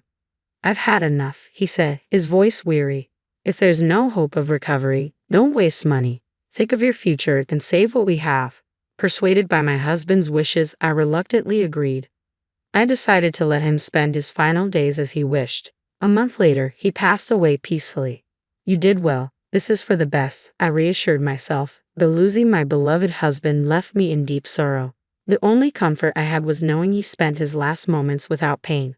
Preparations for the funeral began immediately, but my role was minimal, just contacting people from a list my husband had prepared before his passing. The list included old friends, colleagues, and our son, Kevin. When I informed Kevin of his father's death, his response was indifferent. How cold-hearted, I thought, letting out a sigh. On the day of the funeral, the service went smoothly and many came to offer their condolences. But there was no sign of my son or his wife. I hadn't expected them to show up, but as I was greeting mourners, I saw Kevin and Sophie arrive, just casually in what looked like loungewear. Unbelievable. I tried to ignore them, but they approached me. "So, the old man finally kicked the bucket, huh? You should just go into a care home starting tomorrow," were the first words out of Kevin's mouth. My anger surged at his smirking face and the callous suggestion. Just as I was about to retort, Sophie chimed in. "Don't worry, we'll properly inherit the estate and the house." What on earth were they thinking? "There's no inheritance for you to receive," I replied, struggling to keep my voice steady. They had barely been in our lives, yet here they were, acting as if they had a right to everything. I wanted to lash out, but I couldn't bring myself to do it at my husband's funeral. "We'll talk later. For now, just offer your incense," I said quietly, trying to suppress the trembling in my voice. Then, I heard a familiar voice. "Same as always," said Mr. Smith, an old friend of my husband's and, as it turned out, a lawyer. He might know something about this inheritance issue. When I briefly explained the situation to him, he assured me he would help me disinherit Kevin. After the ceremony ended and the mourners had left, only Mr. Smith, my son, his wife, and I remained at the funeral parlor. "Did Dad leave a $2 million inheritance?" "Give it to us," quickly Kevin demanded, smirking as usual while Sophie looked on expectantly. They must have thought they were entitled to everything, but I had no intention of giving them a cent. "I'll make this clear. You won't be getting any inheritance," I stated firmly. Kevin, stunned by my words, reacted with anger. "What? You've got to be joking. That's impossible. You can't do that." "You think it's not allowed," I replied calmly. "Why don't we confirm with Mr. Smith here? I've already left the inheritance matters in his hands, so it's out of mine." Kevin scoffed dismissively. "What are you even saying? I don't care about some irrelevant old man. His vulgar language made me feel a deep shame, regretting that I had raised a son who would argue about inheritance at his father's funeral. Disgusted by his attitude, I turned to Mr. Smith and asked, "Please explain the situation." "Of course," Mr. Smith began. "Kevin, do you remember me?" "I don't know you. Who the hell are you?" Kevin snapped, his tone aggressive. Mr. Smith remained calm and undisturbed. "That's a shame. We used to play together when you were little." Kevin, uninterested in past memories, demanded, "So what? You're here to talk about Dad's estate, right? I'm the one who'll inherit it." When Kevin returned to the topic of inheritance, Mr. Smith's expression sharpened. "Kevin, you have no right to inherit." "What? What nonsense are you spouting?" Kevin shot back. "Remember your delinquent behavior as a teenager that involved the police," Mr. Smith continued. "And as an adult, you accumulated significant debt without your mother's knowledge, which your father had to repay. I know everything." I had just learned these details from Mr. Smith, aware of Kevin's past misdeeds, but completely blindsided by the massive debt he had created, which my husband had quietly covered. "So what?" Kevin spat. "It's a parent's duty to take care of their child. Besides, there's no doubt I'm his son, so naturally, I have a right to the inheritance." Kevin moved toward Mr. Smith in a rage, with Sophie equally furious by his side. It's impossible that Kevin doesn't have any inheritance rights. Everyone knows a person's own child would have rights. "Are you a real lawyer, or is that just a lie?" she demanded. Their loud arguments drew the attention of the funeral parlor's security guards, who rushed over in a panic. "Is there a problem here?" one of the guards asked, trying to calm them down as he approached me for details. I felt embarrassed to have others involved in this family conflict. "I'm sorry, it's just a family dispute." I apologized sincerely to the guard. "We truly didn't mean to cause any trouble." While I bowed my head in apology, Kevin and Sophie continued to struggle. "Let go. What do you think you're doing?" "Ouch, that hurts." "Stop it, old man," they shouted, their disrespectful behavior finally pushing me to the brink. "Enough," I snapped. "Your attire and behavior are completely inappropriate for a funeral. You're causing a scene and disturbing everyone around you. Knock it off." I was aware my voice was getting louder, and the couple, who hadn't expected me to get this angry, suddenly quieted down. Mr. Smith leaned in and whispered to me, "Don't worry, there's no way Kevin will inherit. Your father prepared a contingency plan." "A contingency plan," I repeated, unsure of what he meant. But Mr. Smith continued, "It's time to confront Kevin with the hardship he's caused you." He patted my back reassuringly. I couldn't indulge my son's selfishness any longer and approached them calmly. "Enough already," I said firmly. "That's my line," Kevin retorted. "All this could end if you just agree to let me inherit." "I've told you countless times, it's impossible for you to inherit," I replied, moving closer with each step. Kevin's face turned pale as he noticed my approach. "You come to your father's funeral with a disrespectful attitude after causing trouble for others your entire life. You truly have no respect for your parents," I said coldly, glaring at him. "No, but that's because of you too. You were never home when I was a kid," Kevin protested, always quick to make excuses when cornered. "Yes, we weren't home, and I regret that," I admitted.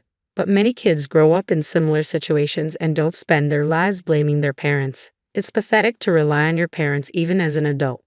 Kevin trembled silently, his head bowed. Whether from anger or sorrow, I couldn't tell, but I knew he was listening. It was time to resolve this once and for all. "Mr. Smith, please use the last resort you mentioned earlier."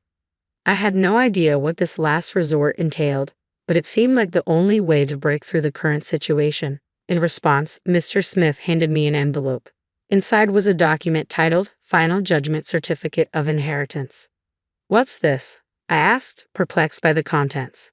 I stared at the document in my hands, confused. "What does this mean?" I asked, both Kevin and Sophie looking on with curiosity. Kevin, cornered and defiant, shifted uneasily. Mr. Smith began to explain quietly, "During his lifetime, your father filed a court petition stating that he did not want Kevin to inherit any of his estate. This document proves that his petition was accepted." Kevin and Sophie were clearly shaken by this revelation, and I was struggling to grasp the situation. "When did this happen?" I asked, bewildered. "Your father asked me to keep it a secret from you," Mr. Smith continued. "Now that he has passed away, I believed it was the right time to present this document to you." What does this mean? Kevin demanded, his voice tinged with frustration. Are you saying my father decided to cut me out of the inheritance? Why would he do that? Can this just be ignored? Mr. Smith explained further, normally, a husband's estate would be inherited by his spouse and children. However, under certain circumstances, one can apply to disinherit a specific person. This is known as disinheritance. So you're telling me my father took this step to exclude me? Kevin's anger was palpable. Is there any way this can be ignored? I had never heard of such a measure before. The reality that my husband had gone to great lengths to ensure Kevin wouldn't inherit was sinking in. Mr. Smith added, unfortunately, it cannot be ignored. It has been legally recognized by the court and the procedure is legally valid. Additionally, considering the significant debt Kevin has caused your father over the years, it's understandable why he would want to avoid leaving an inheritance. I had not been aware of the extent of Kevin's debt. How much debt did my son leave for my husband to cover? It was $40,000, Mr. Smith replied. Your husband was prepared to handle it himself rather than have Kevin demand money from him every month. There was an agreement that Kevin would repay it, but he broke that promise, which left your husband very angry. I was shocked by this revelation and turned to Kevin, who remained silent. His silence spoke volumes. If you're going to be silent, then fine.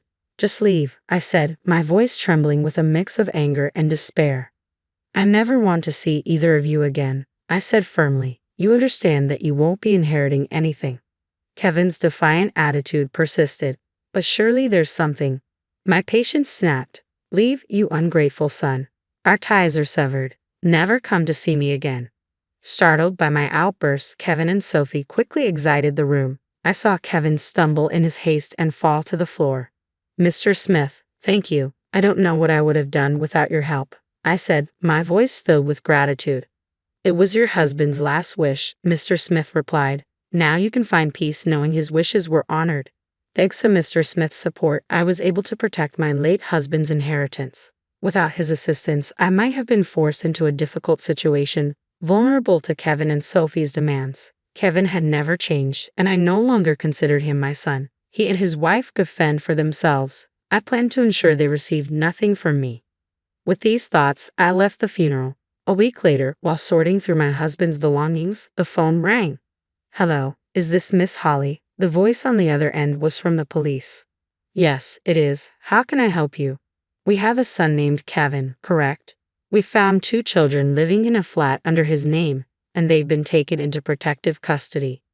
I was stunned. What's the situation? Are these children my sons?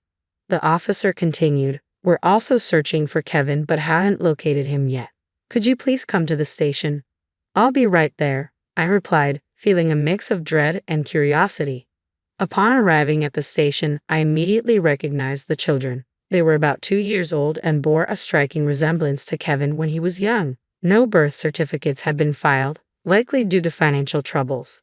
The landlord had reported them after discovering debt collection letters scattered near the children. They had probably been abandoned during a desperate escape. It was heartbreaking to see such young children in this situation.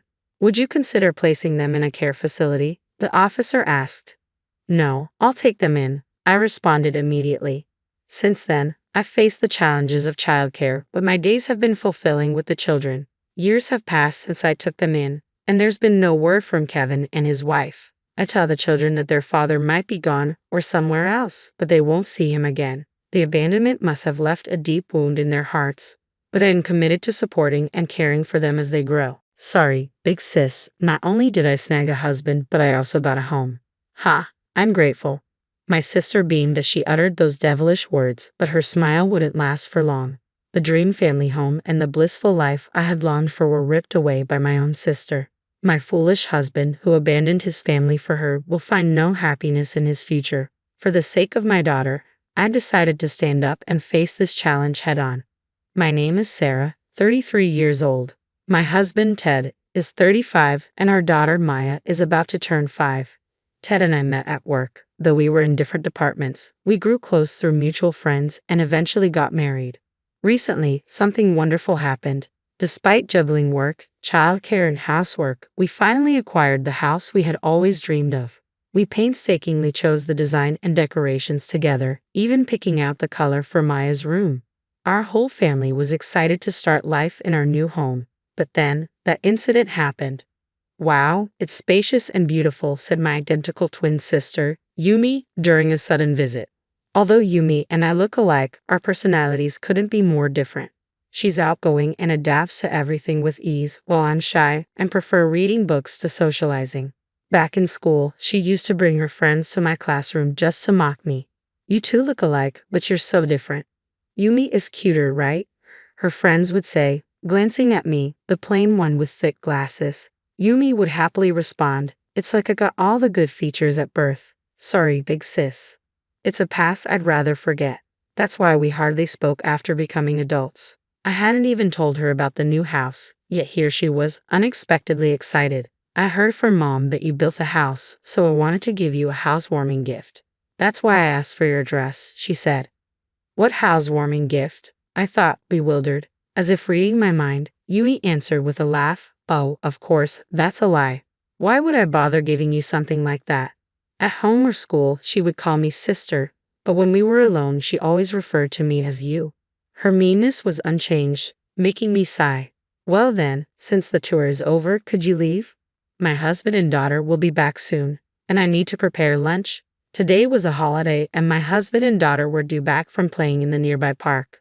We plan to have lunch together as a family. Oh, then I'll wait. I'll have lunch with you and then leave, Yumi said. Lunch together? Impossible. Absolutely impossible, I thought. I only prepared enough for the three of us. Give me your share then. You are the big sister, after all, she said shamelessly. Even after turning 30, she still referred to herself as the little sister, making vulgar remarks that left me speechless. After all, I was only born a few minutes earlier than her. I'm home, Maya's voice echoed as she opened the living room door. My daughter, accompanied by my husband, walked in and was surprised to see her aunt. She looks just like Mom, Maya said, not knowing her aunt was my twin. My sister greeted them with a friendly smile and a warm hello. I'm Yumi, the twin sister. Nice to meet you, Ted. Sorry to intrude, Yumi added. Ted, having heard about my sister, was surprised to see her there but seemed pleased. Yumi, with her long eyelashes, distinct colored eyes, and perfect makeup, looked younger than her actual age. Her hair was curled, and she dressed to accentuate her figure. Meanwhile, I had spent the weekend in pajamas, my hair casually tied up and messy, with a tired face, no makeup, and thick glasses. It was clear that my sister appeared more beautiful and charming. Unable to assert myself in front of Maya, we ended up having lunch together. My sister ignored Maya, kept talking to Ted, and laughed loudly. Ted, you're so funny and stylish. Handsome too. You must be popular. So, why with my sister? She said, looking back and forth between Ted and me. My husband is sociable, fashionable, and popular at work with a bright personality. He was naive in relationships as I was his first, so he was easily deceived by my sister. No, not at all. I'm not popular. Why, you're the cute and popular one, Ted stammered. What a high school-like exchange. It was unpleasant. My much-anticipated holiday turned into a series of tolerances. Oh me, I'm not popular at all. I always attract weird guys, Yumi said. I recently broke up with my boyfriend, who I had been living with. He was short-tempered, and we fought a lot. I'm thinking of moving out since it's too big for just me and the rent is high. She glanced at me with a sly grin. Hey, you have a spare room here, right? Can I stay for a bit, just until I find a new place? No way? I was astounded by her audacity. What are you saying? Of course, that's out of the question. Don't just come here and make unreasonable demands. I couldn't hold back any longer. We can't just let this spiral out of control. I interjected, my voice tinged with desperation. We should help in difficult times, but this isn't right. She showed up out of nowhere, met my family for the first time, and now expects to stay over? Absolutely not. Once dinner is over, she needs to go home immediately. My anger simmered as I pushed away from the table and left the room. Yumi, unfazed, smiled and said, well, we can get to know each other better from now on. After a few visits, we'll become friends. I'll come by again. I could barely believe my ears. The thought of her returning felt like a cruel joke. Once she finally left, I turned to Ted, my frustration boiling over. Why did you say she could stay? I've told you before, she doesn't understand boundaries. If we're kind to her, she'll take advantage and never leave. She won't help with anything and will expect to stay here for free. Ted shrugged. She didn't seem that bad. She's bright and energetic, maybe even nice. His words felt like a betrayal, and his enchanted demeanor only fueled my anger. Nice? How can someone who asks to stay in our home the first time they meet be a nice person? If she shows up when I'm not here, do not let her in, I demanded, my voice firm. Ted nodded, but his expression was dismissive. Okay, calm down. It's scary how jealous women can be, even sisters. He said this as if I were overreacting, and I could hardly believe it. Jealous? What are you talking about? She's been bullying me since we were kids. It's not a complex, it's the truth. She always took my things, my toys, my clothes, everything. I've always been at her mercy. But instead of sympathy, Ted just gave me a bored and turned away. Disappointment washed over me. I never expected him to defend her over me. He lay down on the bed, indifferent, and I sighed, feeling the weight of his indifference. As the days passed, I buried myself in work, catching up on everything I'd missed during the move. My parents and Ted helped with Maya's daycare, which was a relief, but I still felt guilty for not being there as much as I wanted. I tried to make up for it on my days off, but Ted always seemed to have errands to run, leaving little time for the three of us to be together. One night, I came home exhausted from overtime and was greeted by an unwelcome voice. "Welcome back, big sister," Yumi said, her voice dripping with mockery. She was sitting in my living room, boldly drinking despite the promise not to let her in. It was 9:00 p.m., and my daughter was already asleep. The sight of Yumi, red-faced and clearly drunk, sent a wave of irritation through me. The table was a mess of beer, wine, and snacks. "Why are you here?" I demanded. "I told you I'd come back, didn't I?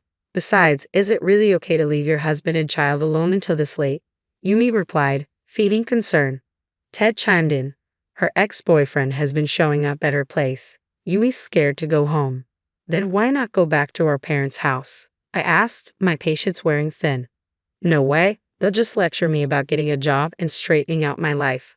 I like it here, and Ted is here," Yumi said, gazing at my husband with a look that made my skin crawl. Ted, tipsy and oblivious, seemed pleased by her attention.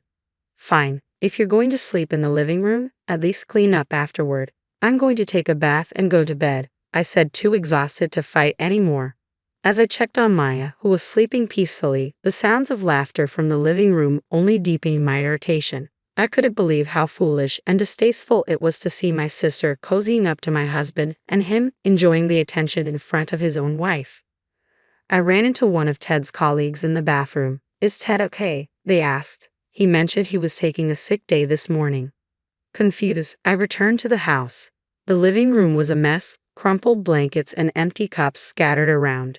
And Yumi was sprawled on the sofa, sound asleep. Ted hadn't emerged from his room, which I assumed meant he was hungover from drinking too much. I took Maya to daycare and headed to work, feeling uneasy. At work, I made an excuse for my sudden day off. "Thanks for your concern. Sorry for taking the day off so abruptly," I said. The colleague responded, "It's okay, but it's odd. Ted's been taking a lot of days off lately and making more mistakes." That unsettling feeling from the previous night lingered. I decided to leave work early to check on things at home. As I approached, I steeled myself for what I might find. Quietly opening the front door, I walked into the living room and, just as I feared, found Ted and Yumi sitting closely on the sofa. Ted had his arms wrapped around her while they watched TV. Fury bubbled inside me. I flung open the door. "Sarah," Ted exclaimed, rising in surprise. Yumi, on the other hand, sat there with a smirk, clearly pleased with the scene. "Why are you here?" she asked, feigning innocence. "I heard you were sick, so I came back, worried. I'd also heard you've been taking a lot of days off lately. Are you having an affair with my sister while I've been working hard at covering for you? All those weekends you said you had plans. Was it to meet her?" Ted, looking panicked, raised his voice in defense. "Do you have any proof of us meeting? I hate your logical and critical attitude." "Proof?" I shot back. "I saw you hugging each other just now. That's what I can't stand about you, always looking down on me. From now on, you and Yumi can live here together, and I want you to leave." Ted's face twisted in frustration. "You're always busy, never paying attention to me. You don't even bother with makeup anymore, and you don't see me as a man. Yumi recognizes me as a man. She listens to me and compliments me. Yumi, leaning on Ted's arm, added with a smirk, "It's because you don't appreciate your husband. He built such a beautiful house for you and treats you kindly, yet you're always preoccupied with work or the kids." Their words stung. It seemed that ever since Yumi arrived, Ted had been taking more time off and becoming more involved with her, neglecting his family in the process. I was sickened by their disregard for our home and children. "But I'm glad you came back early," Yumi said, her tone dripping with false sweetness.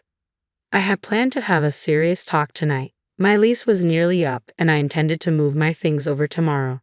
But my self-centered sister had other plans." "Sorry, sis," she said with a carefree smile. "Looks like I'll be taking your husband and your house." Her lack of remorse was infuriating. Ted continued with his excuses. "I wanted Maya to live with us too, but Yumi is scared of suddenly becoming a mother, so you'll have to look after her for a while."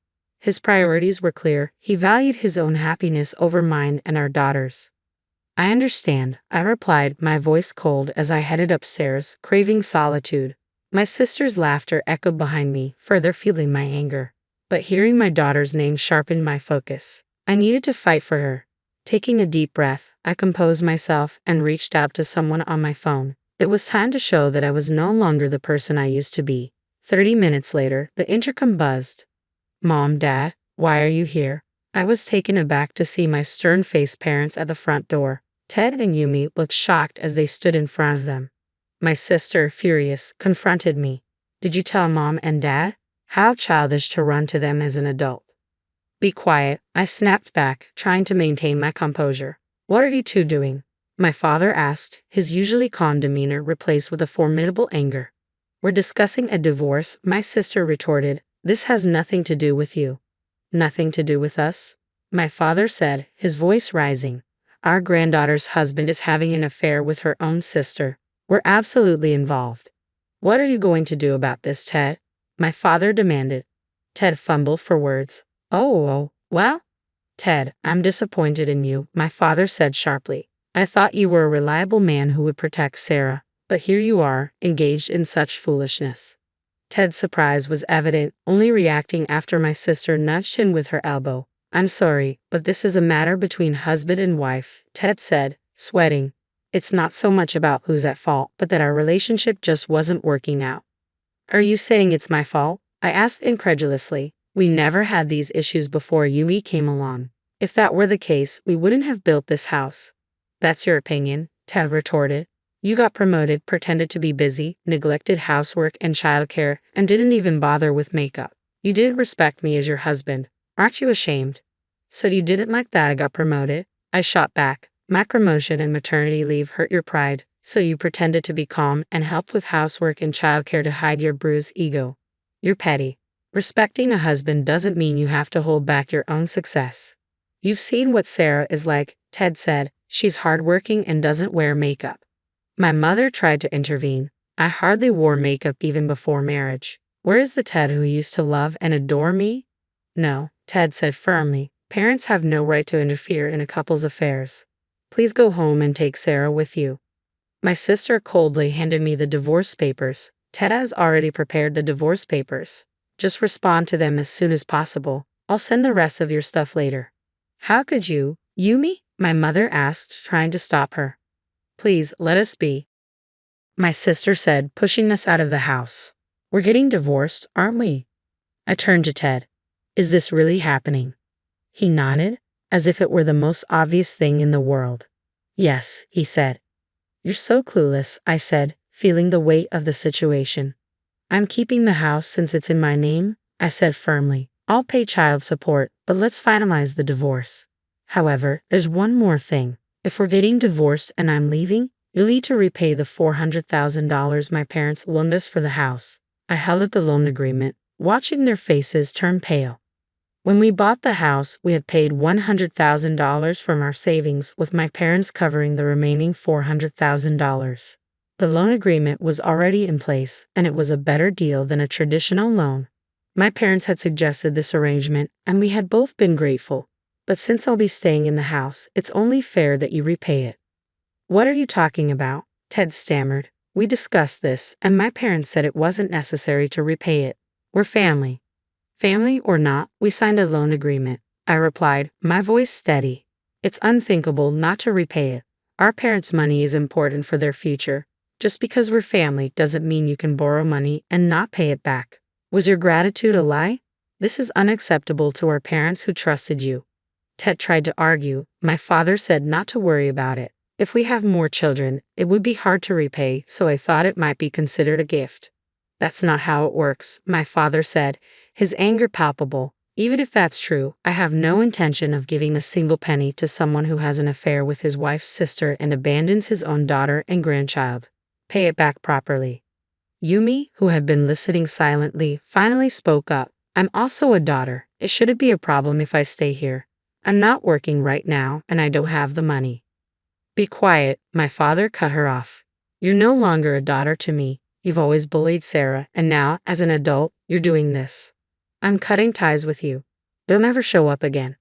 My parents had long been aware of my sister's attitude, but her behavior had not changed one bit. Even as an adult, she still acted like a spoiled child. Since Yumi wasn't working and would struggle on her own, I decided to press for additional compensation. Since you're the reason for the divorce, you should pay me alimony for the mental distress. I'll have my lawyer contact you.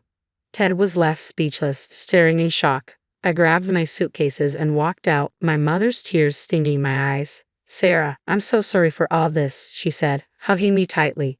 I never thought Yumi would go this far. I shouldn't have told her where you live. Mom, it's not your fault. Her nature can't be changed, I reassured her. It's refreshing to cut ties with her. I've also realized that Ted is just as self-centered as she is. I have no regrets now. I'm sorry for involving you, I said. Thank you for coming. I'll find a lawyer and make sure to recover the money.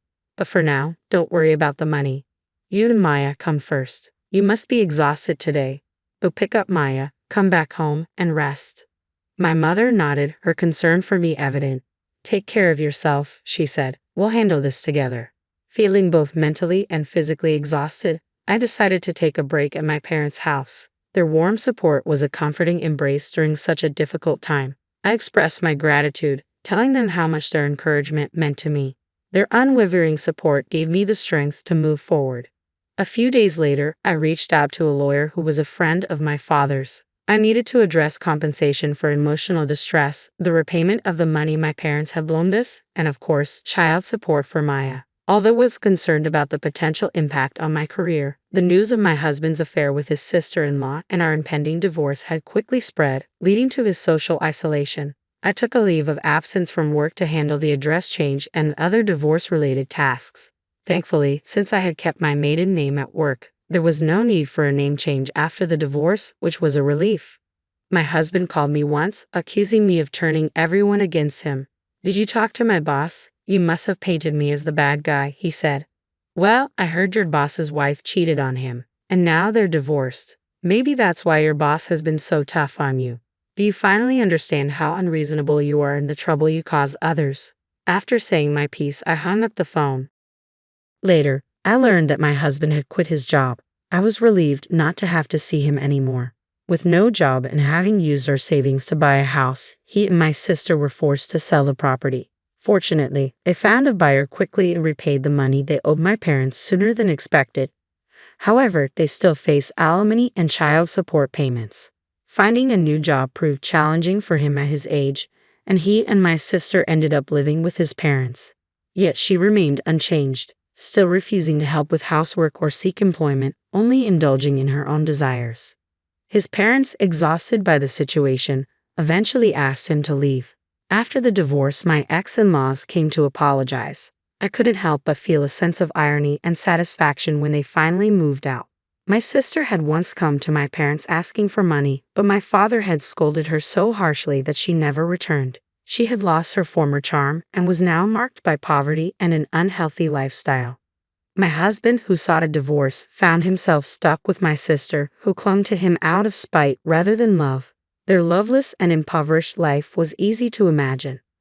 I had planned to find a new home for my daughter and me, but my parents advised me to take my time. We lived with them for a while, and my daughter's smile gradually returned, surrounded by their love. Thanks to their support, I excelled at work and was appointed leader of a new department. Mom, you're amazing. You work so hard.